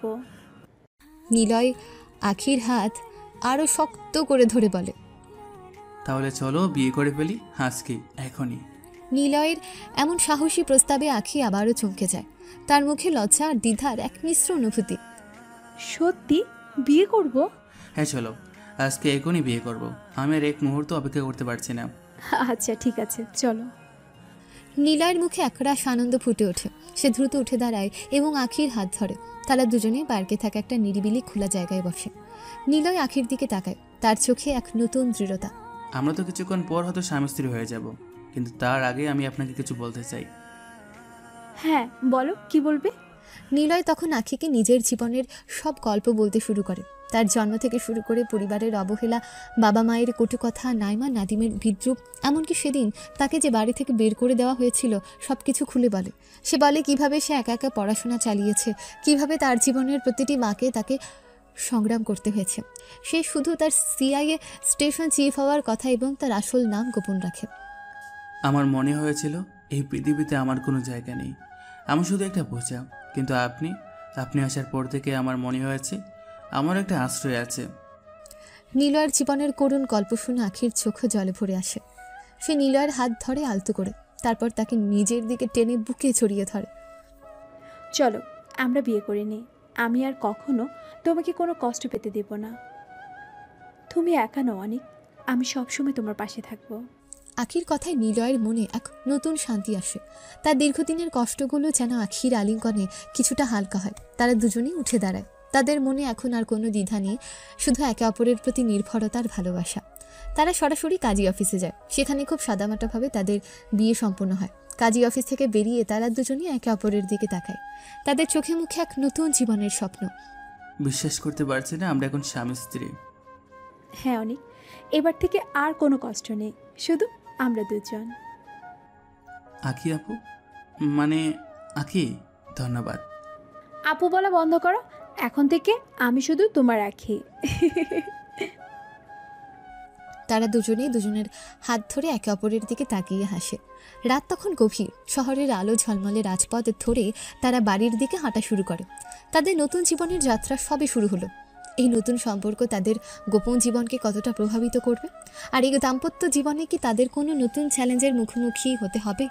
নিলয় আর আখির এই নতুন জীবন কোন দিকে মোড় নেবে? তাদের গোপন পরিচয় কি কখনো একে অপরের কাছে প্রকাশ পাবে? নিলয় তো আখির পরিচয় জানে, কিন্তু আখি কি নিলয়ের পরিচয় জানতে পারবে? কাজী অফিস থেকে বেরিয়ে নিলয় আর আখি এক নতুন জীবনের স্বপ্ন চোখে নিয়ে বাড়ির দিকে হাঁটা শুরু করে। শহরের রাত তখন আরও গভীর, কিন্তু তাদের মনে নতুন ভোরের আলো। তাদের হাতে হাত, মুখে এক অপার্থিব হাসি। তারা যেন জীবনের সমস্ত প্রতিকূলতাকে পেছনে ফেলে এক নতুন ঠিকানার দিকে এগোচ্ছে। বিশ্বাস হচ্ছে না, এত তাড়াতাড়ি সবটা হয়ে গেল। আমারও বিশ্বাস হচ্ছে না কি আমার জীবনে এত আনন্দ আসবে কখনো ভাবিনি। তুমি আমার কাছে যেন এক অলৌকিক উপহার। তোমার মতো এমন একজন মানুষ যে আমার জীবনে আসবে, আমি তো কোনোদিন কল্পনাও করিনি অনেক। তাদের কথোপকথন চলতে থাকে। ফ্ল্যাটের দিকে যত এগোই তাদের হৃদস্পন্দন ততই দ্রুত হতে থাকে। তারা জানে আজ রাতে তাদের জীবন এক নতুন মোড় নেবে। পুরনো কষ্ট, পুরনো অবহেলা সব কিছু যেন এই মুহূর্তে তাদের কাছে মূল্যহীন। ফ্ল্যাটে পৌঁছে আঁখি দরজা খোলে। তারা দুজনই ভেতরে প্রবেশ করে। ফ্ল্যাটের ভেতরের পরিবেশ আজ যেন আরও শান্ত, আরও নিস্তব্ধ। আঁখি আলতো করে দরজা বন্ধ করে। নিলয় তার দিকে তাকায়। আঁখির চোখে লজ্জা, ভালোবাসা আর এক গভীর আত্মসমর্পণ। তুমি ফ্রেশ হয়ে এসো, আমি রাতের খাবারটা গরম করি। এখনও তো আমি বিশ্বাস করতে পারছি না আঁখি, এটা কি স্বপ্ন নাকি সত্যি? নিলয় আঁখির হাত ধরে। আঁখি নিলয়ের কাছে আসে, এসে তার গালে হাত রেখে বলে, এটা সত্যি অনেক, এটা আমাদের নতুন জীবন। আঁখির স্পর্শে নিলয়ের সমস্ত ক্লান্তি দূর হয়ে যায়। সে আলতো করে আবার আঁখির হাত ধরে নিজের দিকে টানে। আঁখি বিনা বাধায় তার কাছে চলে আসে। তাদের চোখে মুখে ভালোবাসার গভীরতা স্পষ্ট। নিলয় আঁখির কপালে আলতো করে চুমু খায়। আঁখি চোখ বন্ধ করে সেই উষ্ণতা অনুভব করে। ধীরে ধীরে তারা আরও কাছে আসে, তাদের ঠোঁট একে অপরের কাছে পৌঁছায়। এটা ছিল এক কড়া রোমান্সের সূচনা। তাদের প্রতিটি স্পর্শ, প্রতিটি নিঃশ্বাস যেন ভালোবাসার নতুন ভাষা তৈরি করছিল। দিনের আলোতে তাদের লুকানো অনুভূতিগুলো রাতের নিস্তব্ধতায় যেন ডানা মেলেছে। তারা একে অপরের বাহু ডোরে হারিয়ে যায়, যেখানে নেই কোনো কষ্ট, নেই কোনো অবহেলা, শুধু আছে অসীম ভালোবাসার বিশ্বাস। এই মুহূর্তে তারা ভুলে যায় তাদের বাইরের জগতের জটিলতা, তাদের গোপন পরিচয়, তাদের কাঁধের সমস্ত দায়িত্ব। শুধু তারা দুজন আর তাদের নতুন জীবনের প্রথম রাতের উষ্ণতা। নতুন সকাল, ভোরের নরম আলো আঁখির ফ্ল্যাটে প্রবেশ করে। নিলয় আর আঁখি একে অপরের বাহু ডোরে দুজন দুজনকে জড়িয়ে ধরে গভীর ঘুমে আচ্ছন্ন ছিল। রাতের গভীর ভালোবাসা তাদের সব ক্লান্তি ভুলিয়ে দিয়েছিল। নিলয় চোখ খুলে দেখে আঁখি তার গলা জড়িয়ে ধরে ঘুমাচ্ছে। তার মুখে এক অপার্থিব হাসি। সে আলতো করে আঁখির কপালে চুমু খায়। নিলয়ের ছোঁয়ায় আঁখির ঘুম ভাঙে। সে চোখ খুলে নিলয়কে পাশে দেখে লাজুক হেসে ওঠে। কি ম্যাডাম, ঘুম ভাঙলো বুঝি? গতকাল রাতে তো বেশ ঘুমাচ্ছিলেন। কি সব বলছো? তুমিও তো কম ঘুমাওনি। আমি তো জানি আমি কেমন ঘুমিয়েছি, কিন্তু তুমি তো রাজকন্যার মতো ঘুমিয়েছিলে, তাতে আমার সন্দেহ আছে? যাও দুষ্টু, আর কথা বলতে হবে না। ওঠো, ফ্রেশ হয়ে নাও, নাস্তা বানাই। নিলয় হেসে ওঠে। তাদের এই খুনসুটি যেন নতুন সম্পর্কের বাঁধন আরও মজবুত করে তোলে। তারা দুজনেই ফ্রেশ হয়ে নাস্তার টেবিলে আসে। আঁখি পরোটা আর ডিম ভাজি তৈরি করেছে। খুব গরম আছে, সাবধানে খেও। ইস, পরোটাটাও কি তোমার মতো মিষ্টি হয়ে গেল নাকি? তাহলে তো খাওয়া আরও কঠিন হবে। অনেক আবার শুরু করেছো, চুপচাপ খাও। আচ্ছা বাবা, খাচ্ছে, কিন্তু তুমি যদি এমন মিষ্টি করে রান্না করো তাহলে আমার ওজন বেড়ে যাবে। তাতে কি, তোমার তো ওজন বাড়ারই দরকার। নাস্তার টেবিলেও তাদের মিষ্টি দুষ্টুমি চলতে থাকে। নিলয়ের মুখে বহুদিন পর এমন নির্ভেজাল হাসি। আঁখিও যেন তার পাশে এসে তার জীবনের সব শূন্যতা পূরণ করে দিয়েছে। নাস্তা শেষ হতেই আঁখি অফিসের জন্য প্রস্তুত হয়। তার পরনে তার স্বাভাবিক ফর্মাল পোশাক। নিলয় তাকে দরজার কাছে এগিয়ে দেয়। আমি অফিসে যাচ্ছি, তুমি সাবধানে থেকো, আর কোনো সমস্যা হলে আমাকে ফোন করবে। তুমি সাবধানে যেও আঁখি। আর শোনো, আজকে অফিসে তোমার জন্য একটা সারপ্রাইজ অপেক্ষা করছে। সারপ্রাইজ? কিন্তু তুমি তো আমার অফিসে চেনো না, তাহলে সারপ্রাইজ দিবে কিভাবে? আরে আগে যাও না, গেলেই দেখবে। আঁখি অবাক হয়ে নিলয়ের দিকে তাকায়। তার মনে নানা প্রশ্ন ঘুরপাক খায়। অনেক তার অফিস চেনে না, তবুও কিভাবে সারপ্রাইজ দেবে? আঁখি এই রহস্যের কুল কিনারা খুঁজে পায় না। কিন্তু নিলয়ের চোখে মুখে যে আত্মবিশ্বাসের ঝলক ছিল, তাতেই সে কিছুটা আশ্বস্ত হয়। এই অদ্ভুত মানুষটা তার জীবনে আসার পর থেকে যেন সব কিছুই বদলে গেছে। আঁখি এই রহস্যের কথা ভাবতে ভাবতে অফিসের উদ্দেশ্যে রওনা হয়। সে জানে না তার জন্য কি অপেক্ষা করছে। আঁখি ভাবতে ভাবতে অফিসের উদ্দেশ্যে রওনা হয়। তার মনে নিলয়ের বলা সারপ্রাইজ নিয়ে কৌতূহল। অফিসে পৌঁছা মাত্রই আয়ান দ্রুত তার কাছে আসে। মিস আঁখি, নিলয় স্যার আপনাকে ডাকছেন। কিন্তু কেন, কিছু হয়েছে? আমি জানি না, তবে তিনি আপনাকে এক্ষুনি যেতে বলেছেন। আখির মনে এক অজানা আশঙ্কা দানা বাঁধে। সে কি আবার কোনো ভুল করে ফেলল? এই চিন্তায় সে নিলয় রুমের দিকে এগোয়। দরজার সামনে পৌঁছে সে পারমিশন নিয়ে ভেতরে ঢোকে। নিলয়কে দেখে সে মাথা নত করে সম্মান জানায়। স্যার, আয়ান স্যার বললেন আপনি আমাকে ডেকেছেন। হ্যাঁ, ডেকেছি একটা কথা বলার জন্য। জি স্যার, বলুন। আসলে মিস আঁখি, আমি আপনাকে লাইক করি, আমি আপনাকে ভালোবেসে ফেলেছি। নিলয়ের কথা শুনে আঁখি চরমভাবে চমকে ওঠে। তার মুখে বিস্ময় আর অবিশ্বাস। স্যার, এসব আপনি কি বলছেন? আর আমি মিস নই, আমি মিসেস আঁখি, আমি বিয়ে করেছি। তাতে কোনো সমস্যা নেই, আপনি আপনার হাজব্যান্ডকে ডিভোর্স দিয়ে দিন। স্যার, কী সব বলছেন? আমি তাকে অনেক ভালোবাসি, আর আপনি যেটা বললেন আমি কখনো এটা করতে পারবো না। কেন? উনি কি আমার থেকেও বড় কিছু? আমি তার পেশা দেখে তাকে ভালোবাসিনি, আমি তার মন দেখে তাকে ভালোবেসেছি। আর স্যার, আপনি স্টেশন চিফ হলো, আপনাকে আমি আজকে বলি, নিজের ক্যারেক্টার ঠিক করেন, ক্যারেক্টারলেস কোথাকার। এই কথা বলে আখির আগে রুম থেকে বেরিয়ে যেতে উদ্যত হয়। তখনই নিলয় দ্রুত উঠে গিয়ে আখির হাত ধরে তাকে টান দিয়ে নিজের কাছে নিয়ে আসে। আরে, আমি কি আমার বউকে ভালোবাসতে পারবো না? আর তুমি আমাকে ক্যারেক্টারলেস বলতে পারলে? আখি কিছু বলতে যাবে তার আগেই নিলয় তার মাস্কটা খুলে ফেলে। আখি তো অবাক হয়ে হা হয়ে যায়। তার চোখের সামনে দাঁড়িয়ে আছে সে অনিক, যাকে সে তার স্বামী হিসেবে জানে। অনিক, এটা তুমি? হ্যাঁ আখি, এটা আমি। আমার আসল নাম নিলয়। আখি রাগ যেন মুহূর্তে দ্বিগুণ হয়ে যায়। সে নিজেকে নিলয়ের কাছ থেকে ছাড়িয়ে নেয়। তুমি তুমি আমাকে এত বড় মিথ্যে বলতে পারলে? আমার সাথে প্রতারণা করেছো। তুমি সিআই স্টেশনের চিফ, আর তুমি আমাকে এতদিন ধরে অনেক নামে মিথ্যে বলেছো। কেন কেন এমন করলে আমার সাথে? তুমি জানো আমি তোমাকে কতটা বিশ্বাস করেছিলাম, আর তুমি আমার বিশ্বাস ভেঙে দিলে। আখি, প্লিজ শান্ত হও। আমি জানি তুমি কষ্ট পেয়েছো, কিন্তু আমি তোমাকে মিথ্যা বলিনি। আমি তোমাকে সব সত্যি বলতে চেয়েছিলাম, কিন্তু পরিস্থিতি আমাকে বাধ্য করেছে। আমার জীবনটা খুব গোপন। আমার পরিবারের কাছে আমি অবহেলিত, তাই এই পরিচয়টা আমাকে লুকিয়ে রাখতে হয়। আমি তোমাকে সত্যি বলতে চেয়েছিলাম, কিন্তু সুযোগ পাইনি। আমি ভয় পেয়েছিলাম তুমি যদি আমাকে বিশ্বাস না করো, যদি আমাকে ছেড়ে চলে যাও। নিলয়ের চোখের জল দেখে আখির রাগ কিছুটা কমে আসে।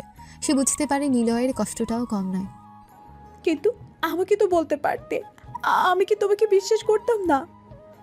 বিশ্বাস করতাম আখি, কিন্তু আমি জানতাম না তুমি আমাকে কিভাবে নেবে। আমার জীবনের এই দিকটা খুবই জটিল। তুমি আমার একমাত্র ভরসা। আমি তোমাকে হারানোর ভয় পেয়েছিলাম। আখি কিছুক্ষণ চুপ করে থাকে। তারপর তার রাগ কিছুটা শান্ত হলে সে নিলয়ের দিকে তাকায়। নিলয়ের চোখে তার প্রতি গভীর ভালোবাসা আর অসহায়ত্ব স্পষ্ট। আখি ধীরে ধীরে মেনে নেয়। সে বুঝতে পারে নিলয় হয়তো তাকে কষ্ট দিতে চায়নি, বরং পরিস্থিতি তাকে এমনটা করতে বাধ্য করেছে। নিলয় আখিকে আলতো করে নিজের কোলে বসিয়ে নেয়, তার চুলগুলো সরিয়ে দেয়। আমার রানী, তুমি আমার জীবনের একমাত্র আলো। আমি যখন একা ছিলাম, যখন আমার কোনো আশ্রয় ছিল না, তখন তুমি আমাকে তোমার ভালোবাসার ছায়া এনেছো। এই দুনিয়ার সব কিছুর বিনিময়ে আমি শুধু তোমাকে চাই আখি। তুমি আমার আসল সুখ, আমার শক্তি। তুমি ছাড়া আমার এই ক্ষমতার কোনো মূল্য নেই। আমি তোমাকে কখনো কষ্ট পেতে দিব না। আমাদের জীবন এখন থেকে নতুন করে শুরু হবে, যেখানে কোনো মিথ্যা থাকবে না, শুধু ভালোবাসা আর বিশ্বাস থাকবে। আখি নিলয়ের বুকে মাথা রাখে। তার চোখ দিয়ে আনন্দের জল গড়িয়ে পড়ে। তারা দুজনে একে অপরের গভীর আলিঙ্গনে আবদ্ধ হয়। তাদের লুকানো ভালোবাসা আজ প্রকাশ পেয়েছে। তাদের সম্পর্ক এখন আরও মজবুত। আখি তখনও নিলয়ের কোলে বসেছিল। তাদের ভালোবাসা প্রকাশের সেই উষ্ণ মুহূর্তে তারা যেন বাইরের জগৎ ভুলে গিয়েছিল। ঠিক তখনই দরজায় মৃদু নখ হয়, আর কিছু বোঝার আগে আয়ান রুমে প্রবেশ করে। সে তাদের এমন ঘনিষ্ঠ অবস্থায় দেখে মুহূর্তে সরি বলতে বলতে বেরিয়ে যাচ্ছিল। আয়ান, শোনো। আয়ানের কণ্ঠ শুনে আখি ততক্ষণে নিলয়ের কোল থেকে উঠে দাঁড়িয়েছে। লজ্জায় তার মুখ রাঙা হয়ে গেছে। আয়ান কিছুটা অপ্রস্তুতভাবে ভেতরে আসে। তুমি কী ভেবেছো জানি না, কিন্তু তোমাকে বলে রাখি, আখি হচ্ছে আমার ওয়াইফ। কথাটা শুনে আয়ান চমকে ওঠে। তার চোখ কপালে ওঠার জোগাড়। সে জানে তার বস সবসময় তার পরিচয় গোপন রাখেন, আর এখন কিনা তার স্ত্রী। স্যার, আমাকে একটু বিয়ের দাওয়াতও তো দিলেন না। বিয়েতে কাউকে ইনভাইট করা হয়নি, তবে আজকে তোমাকে ডিনারের জন্য ইনভাইট করলাম। আর শোনো, আমাকে বোস সেন্টার ফর ইন্টেলিজেন্স থেকে যে বাড়িটা দেওয়া হয়েছে, আমি খুব শীঘ্রই সেখানে শিফট হব। স্যার, তাহলে আমি সব ব্যবস্থা করে নিচ্ছি। আর স্যার, আমি না হয় আপনাদের নতুন বাড়িতেই ডিনার করব। আজকে আর আপনাদের কষ্ট করার দরকার নেই। আপনার আগে শিফট হয়ে নিন। খারাপ বলেনি। আচ্ছা ঠিক আছে, তাহলে সব ঠিক করো। ঠিক আছে স্যার, আশা করি আপনারা 3 দিনের মধ্যে শিফট করতে পারবেন। আয়ান তখন চলে যায়। আখি লজ্জায় মাথা নিচু করে আছে। আয়ান চলে যেতে নিলয় দুষ্ট হেসে আখির কাছে গিয়ে তার কোলে বসে পড়ে। নিলয় আখির কোমর জড়িয়ে ধরে। কি হলো ম্যাডাম, এত লজ্জা পাচ্ছ কেন? তুমি তো এখন আমারই বউ। আখি লজ্জায় নিলয়ের বুকে হালকা কিল দিয়ে বলে, উফ অনেক, তুমি খুব দুষ্ট হয়ে গেছো। সারাদিন শুধু দুষ্টামি। ওঠো, লোকে দেখলে কি বলবে? কাউকে দেখতে হবে না। আর এখন থেকে তোমার কাছে আমি সবসময় দুষ্টুমি করব, কারণ তুমি আমার। আজ থেকে আমি শুধু তোমার নিলয়, আর তুমি আমার আখি। আখি হাসে। তার মুখে লজ্জা আর ভালোবাসার এক মিশ্র অভিব্যক্তি। এই মুহূর্তে তাদের সম্পর্ক নতুন করে শুরু হয়েছে, যেখানে আছে বিশ্বাস, ভালোবাসা আর খুনসুটি। নিলয়ের এতদিনের কষ্ট আর একাকিত্ব যেন আখির আগমনে সম্পূর্ণভাবে দূর হয়ে গেছে। তাদের নতুন জীবনের যাত্রা এখন আরও রোমাঞ্চকর হতে চলেছে। দৃশ্য পরিবর্তন হয়, 1 বছর কেটে গেছে। নিলয় আর আখির জীবন সুখ আর ভালোবাসায় ভরে উঠেছে। তাদের দাম্পত্য জীবন যেমন মসৃণ ছিল তেমনই ছিল রোমাঞ্চে ভরা। নিলয় দিনের বেলা অনেক সেজে ইউনিভার্সিটিতে ক্লাস করত, আর রাত নামলে হয়ে উঠত CIA এর স্টেশন চিফ। আখিও তার পাশে থেকে তাকে সাহায্য করত, আর মাঝে মাঝে নিজের দক্ষতা দিয়ে নিলয়ের মিশনেও সহায়তা করত। তাদের ভালোবাসার বাঁধন আরও মজবুত হয়েছে। অন্যদিকে আহমদ পরিবারে 1 বছরেরও বেশি সময় ধরে শোকের ছায়া নেমে এসেছে। নিলয়ের বাবা মা নাদিম তাকে বহু খুঁজেছেন, কিন্তু নিলয়ের কোনো সন্ধান পাননি। তাদের মনে কেবলই অনুশোচনা আর কষ্ট। নাইমার বিয়ে হয়ে গেছে, সে এখন তার স্বামীর সাথে অন্যত্র থাকে। তবে নিলয়ের জন্য তারও মাঝে মাঝে মন খারাপ হয়। রিতাও নিলয়ের জন্য চিন্তা করত, কিন্তু সেও জানতো না নিলয় কোথায় আছে। আজ নিলয় আর আখির বিবাহ বার্ষিকী। নিলয় আখিকে সেরাভাবে সারপ্রাইজ দেওয়ার পরিকল্পনা করেছে। সকাল থেকেই আখি নিলয়কে বারবার জিজ্ঞেস করছিল, অনেক, আজ কি কোনো বিশেষ দিন তোমার মনে আছে? না কি, আজ তো কোনো বিশেষ দিন বলে মনে হয় না। কেন, কিছু হয়েছে? আরে দূর, কিচ্ছু হয়নি। আখি তখন মনে মনে বলে, এই লোকটার কি কিচ্ছু মনে থাকে না? এরপরও আখি কয়েকবার ঘুরিয়ে ফিরিয়ে জিজ্ঞেস করে, কিন্তু নিলয় একই উত্তর দেয়। আখি মনে মনে কিছুটা হতাশ হয়, ভাবে নিলয় হয়তো তাদের বিবাহ বার্ষিকীর কথা ভুলেই গেছে। বিকেলের দিকে নিলয় আখিকে ডেকে বলে, আখি, আজকে একটা মিশন আছে, সন্ধ্যার দিকে আমাদের যেতে হবে। কিসের মিশন? একটি অনুষ্ঠানে আমাদের ছদ্মবেশে যেতে হবে, তাই সুন্দরভাবে রেডি হয়ে নিও। আখি সম্মতি দেয়। সন্ধ্যার দিকে নিলয় ড্রয়িং রুমে বসে আখির জন্য অপেক্ষা করছিল। আখি সেজেগুজে রুমে আসলে নিলয় তাকে দেখে অবাক হয়েছে। আখিকে সেদিন অসাধারণ সুন্দর লাগছিল। তার পরনে ছিল একটা ঝলমলে শাড়ি, আর তার খোলা চুলে এক ধরনের স্নিগ্ধতা। আখি, তোমাকে আজ অসম্ভব সুন্দর লাগছে। যাও দুষ্ট, এখন চলো, মিশনে দেরি হয়ে যাচ্ছে। তারা দুজনেই বের হয়ে পড়ে। একটা পার্কের সামনে এসে গাড়ি থামে। হ্যাঁ, এটাই সেই পার্ক যেখানে নিলয় আখিকে প্রথম প্রপোজ করেছিল। আখি কিছুটা অবাক হয়। তারা ভেতরে যায়। হাঁটতে হাঁটতে তারা এক জায়গায় পৌঁছে, যেখানে চারদিকে অন্ধকারে আচ্ছন্ন ছিল। নিলয়, আমরা এখানে কেন আসলাম? আমরা তো অনুষ্ঠানে যাওয়ার কথা। অনুষ্ঠান কোথায়?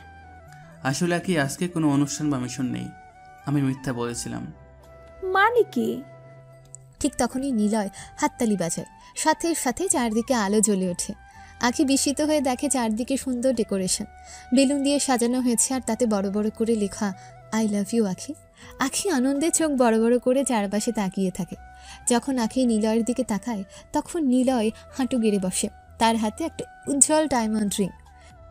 হ্যাপি অ্যানিভার্সারি মাই লাভ। তোমাকে সারপ্রাইজ দেওয়ার জন্য এত কিছু করেছি। তুমি আমার জীবন, আমার সব কিছু। তুমি আমার পাশে না থাকলে আমি কিছুই নই। আখির চোখে জল চলে আসে। এটা আনন্দের ছল, ভালোবাসার ছল। সে আর নিজেকে ধরে রাখতে পারে না। নিলয়, আমি ভেবেছিলাম তুমি ভুলেই গেছো। আমি তোমাকে কতটা ভালোবাসি তা বোঝাতে পারবো না। আমি কি কখনো তোমাকে বলতে পারি আখি, তুমি আমার জীবনের সবচেয়ে সুন্দর অধ্যায়। এই রিংটি যেমন চিরন্তন, তেমনি আমাদের ভালোবাসাও। আখি চোখ মুছতে মুছতে রিংটা গ্রহণ করে। নিলয় তার হাতে রিং পরিয়ে দেয়। তারপর তারা দুজনেই উঠে দাঁড়ায়। নিলয় আখিকে আলতো করে কাছে টেনে নেয় এবং তার কপালে, গালে, ঠোঁটে ভালোবাসার পরশ বুলিয়ে দেয়। আখি নিলয়কে শক্ত করে জড়িয়ে ধরে, যেন কোনো দিনও তাকে ছাড়বে না। তুমি আমার জীবন নিলয়, তুমি আমার একমাত্র সুখ। আর তুমি আমার আশ্রয়, আমার শক্তি, আমার ভালোবাসা আখি। Happy anniversary. তারা দুজনেই সেই সুন্দর পরিবেশে একে অপরের সাথে রোমান্টিক সময় কাটায়। তারা একসঙ্গে হাসে, গল্প করে, আর তাদের ভালোবাসার স্মৃতিচারণ করে। চাঁদনী রাতে ভালোবাসার আবহে তারা একে অপরের সাথে মিশে যায়। এই মুহূর্তটি তাদের সম্পর্কের নতুন এক মাইল ফলক হয়ে থাকবে। আরও 1 মাস পেরিয়ে গেছে। নিলয় আর আখির নতুন সংসার আনন্দের জোয়ারে ভাসছে। তারা একে অপরের সঙ্গ উপভোগ করছে, আর গোপন জীবনের চ্যালেঞ্জগুলো সামলাচ্ছে নিজেদের মতো করে। তাদের সম্পর্ক আরও গভীরে যাচ্ছে, যেখানে অবিশ্বাস বা মিথ্যে বলার কোনো সুযোগ নেই। আজ আহমেদ ভিলায় এক উৎসবের আমেজ। নাদিমের মেয়ে টিয়ার জন্মদিন। সারা বাড়ি সেজে উঠেছে ঝলমলে আলো আর রকমারি বেলুনে। অনুষ্ঠান হবে বাড়ির বাগানে, যেখানে অতিথিরা সবাই জড়ো হয়েছেন। পারিবারিক কোলাহল, হাসির শব্দে বাগান মুখরিত। আহমেদ সাহেব, নিলয়ের মা, নাদিম সবাই অতিথিদের সাথে গল্পগুজব করছিলেন। তাদের মনে অবশ্য এখনও নিলয়কে হারানোর এক চাপা কষ্ট বিদ্যমান। নাইমা তার স্বামীর সাথে এসেছে, তার মুখেও হাসি নেই। ঠিক তখনই বাড়ির গেট দিয়ে প্রবেশ করে একটা চকচকে কালো ফেরারি 812 সুপারফাস্ট। গাড়িটা এতই দামি আর আকর্ষণীয় যে বাগানে উপস্থিত সবাই হাঁ করে তাকিয়ে থাকে। এমন বিলাসবহুল গাড়ি তারা আগে কেউ কখনো দেখেনি। সবার চোখে বিস্ময়। গাড়ির দরজা খোলে আর প্রথমে নিলয় বেরিয়ে আসে। তার পরনে ছিল একটা সাদা পাঞ্জাবি, যার বুকের কাছে আর হাতায় নীল ফুলের সূক্ষ্ম ডিজাইন করা। পাঞ্জাবিটা তার সুঠাম শরীরে দারুণ মানিয়েছে। নিলয়ের চুলে হালকা ঝিল আর তার চোখে আত্মবিশ্বাসের দীপ্তি। সে যেন এক অন্য মানুষ, যার চেহারায় নেই কোনো দ্বিধা বা দুর্বলতা। ঠিক তখনই গাড়ির অন্য পাশ দিয়ে বেরিয়ে আসে আখি। তার পরনীয় নিলয়ের সাথে ম্যাচিং করা একটা সাদা শাড়ি, যার পাড়ি আর আঁচলে একই নীল ফুলের ডিজাইন করা। শাড়ির সাথে মানানসই নীল রঙের ব্লাউজ, হাতে সরু সাদা চুড়ি আর কানে ছোট সাদা পাথরের দুল। তার চুলগুলো খোলা, কাঁধের উপর আলতোভাবে ছড়িয়ে আছে। তাদের দুজনের এই কম্বিনেশন দেখে সবাই মুগ্ধ। তারা যেন রূপকথার কোনো চরিত্র। নিলয়কে এতদিন পর, তাও এমন বড় অবস্থায়, এত আত্মবিশ্বাসী আর সুদর্শন রূপে দেখে তার পরিবারের সবার চোখ ছানা বড়া হয়েছে। কেউই নিজেদের চোখকে বিশ্বাস করতে পারছে না।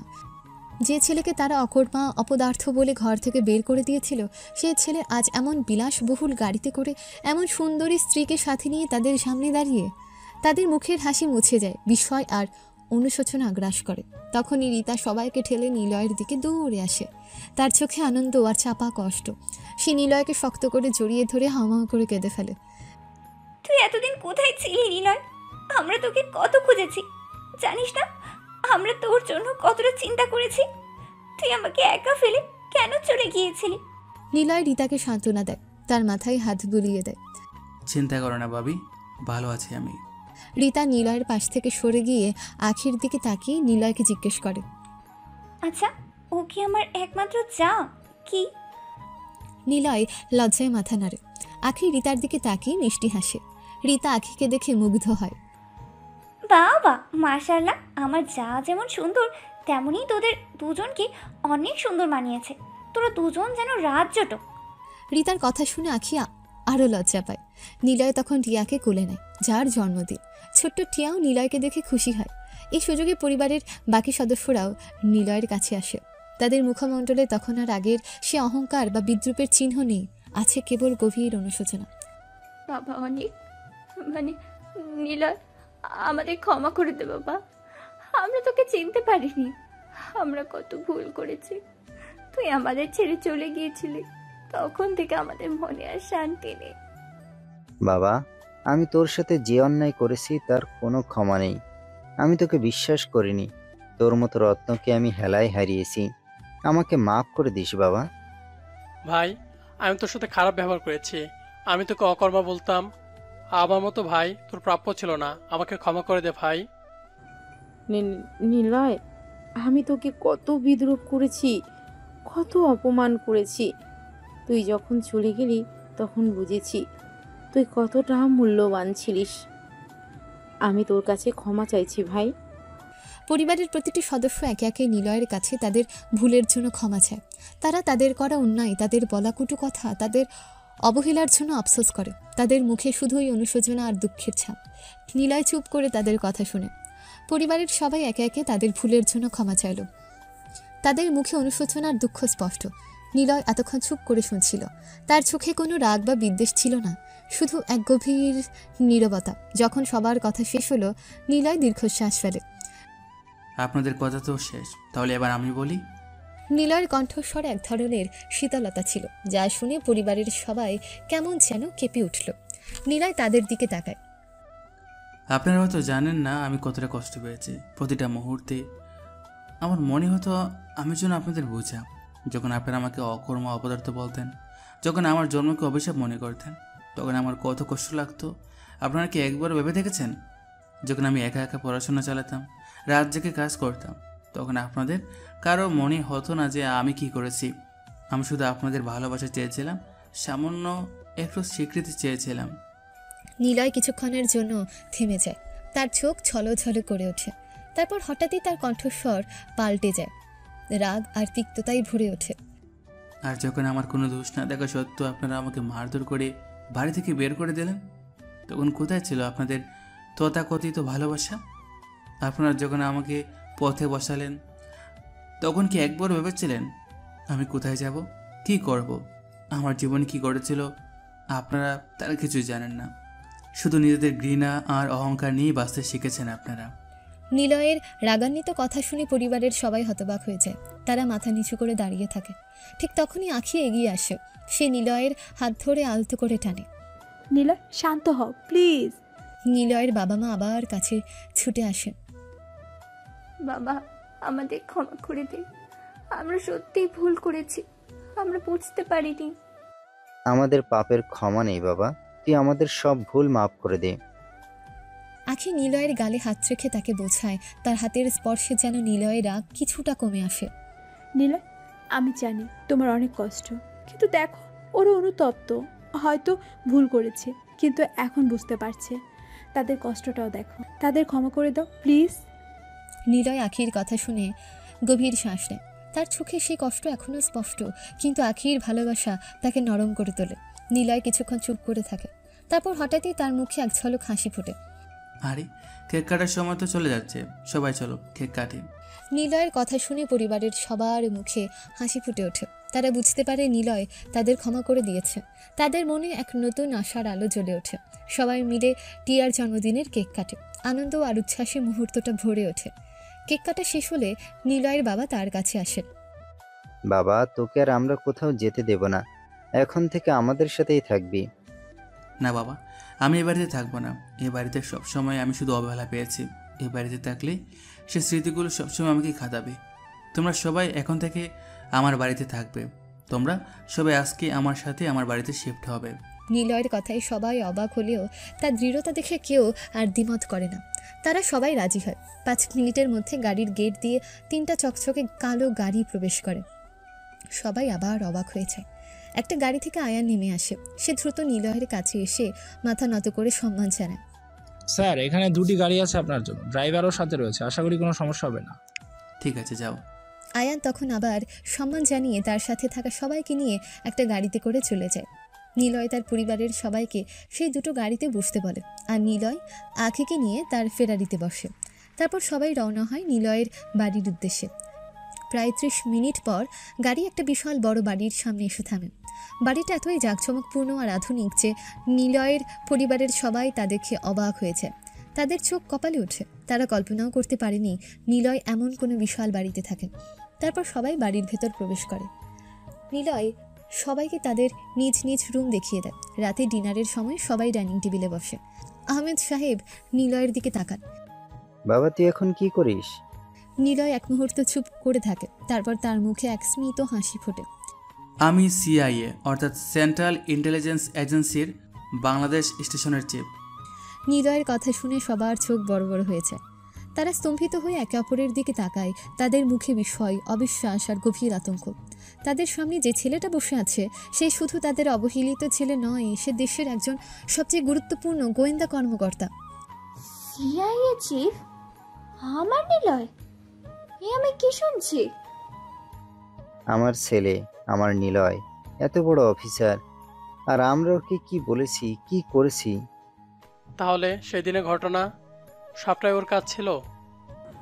আমরা ওকে অকর্মা বলতাম, এই আমি কি করলাম?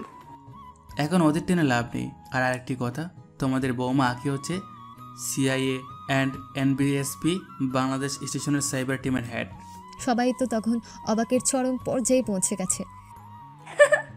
বাবা, বললাম না তোদের খুব সুন্দর মানিয়েছে। তোমাদের আসলে অনেক সুন্দর মানিয়েছে। তাছাড়া কার দেবর আর কার যা হয় দেখতে হবে না? তখন সবাই হেসে ওঠে, কিন্তু নিলয়ের পরিবারের চোখে তখন শুধু বিস্ময় আর অনুশোচনা। তাদের ধারণার চেয়েও নিলয়ের পরিচয় অনেক বড়, অনেক বেশি গুরুত্বপূর্ণ। তারা বুঝতে পারে তারা কতটা বড় ভুল করেছে। তাদের অবহেলিত ছেলেটি যে দেশের জন্য এত বড় দায়িত্ব পালন করেছিল তা তারা কল্পনাও করতে পারেনি। ডিনার শেষে আহমেদ পরিবারের সদস্যরা হতবাক হয়ে যে যার রুমে চলে যায়। নিলয়ের আসল পরিচয় তাদের কল্পনারও অতীত ছিল। সে অবহেলিত অকর্মা ছেলেটি যে দেশের এমন গুরুত্বপূর্ণ একজন কর্মকর্তা তা তাদের বিশ্বাস করতে কষ্ট হচ্ছিল। অনুশোচনা আর বিস্ময়ে তারা যেন বাকরুদ্ধ হয়ে পড়েছিল। অন্যদিকে নিলয় আর আখি তাদের মাস্টার বেডরুমে প্রবেশ করে। রুমে ঢুকেই নিলয় আখিকে পেছন থেকে আলতো করে জড়িয়ে ধরে। আখি তার স্পর্শে কেঁপে ওঠে, তারপর নিলয়ের দিকে ফিরে তার বুকে মাথা রাখে। আজকের দিনটা যেন একটা স্বপ্নের মতো নিলয়। আমার কাছেও তাই আখি। আমার জীবনে এত আনন্দ যে আসতে পারে তা কখনো ভাবেনি। তুমি আমার জীবনে আসার পর থেকে যেন সব কিছু বদলে গেছে। তোমার পরিবারের সবাই কত অবাক হয়ে গেছে দেখেছো?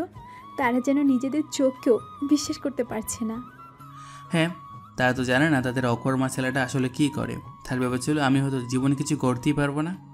কিন্তু এখন তো তাদের বুঝতে বাকি নেই তাদের অকর্মা ছেলেটা কত বড় জিনিস। নিলয় আখিকে আরো কাছে টেনে তার চোখে চোখ রেখে বলে, আমার কাছে সবচেয়ে বড় জিনিস তুমি আঁকি। তুমি আমার জীবন। তোমার ভালোবাসা ছাড়া এই সব কিছু অর্থহীন। কি সব বলছো? সারাদিন শুধু দুষ্টামি। এখন তো আর তোমার কাছ থেকে বাঁচাই মুশকিল। নিলয় আখির ঠোঁটে আলতো করে চুমু খেয়ে বলে, কেন বাঁচবে? তুমি তো আমারই। আজ থেকে তুমি শুধু আমার দুষ্টুমির রানী। আখি হেসে ওঠে।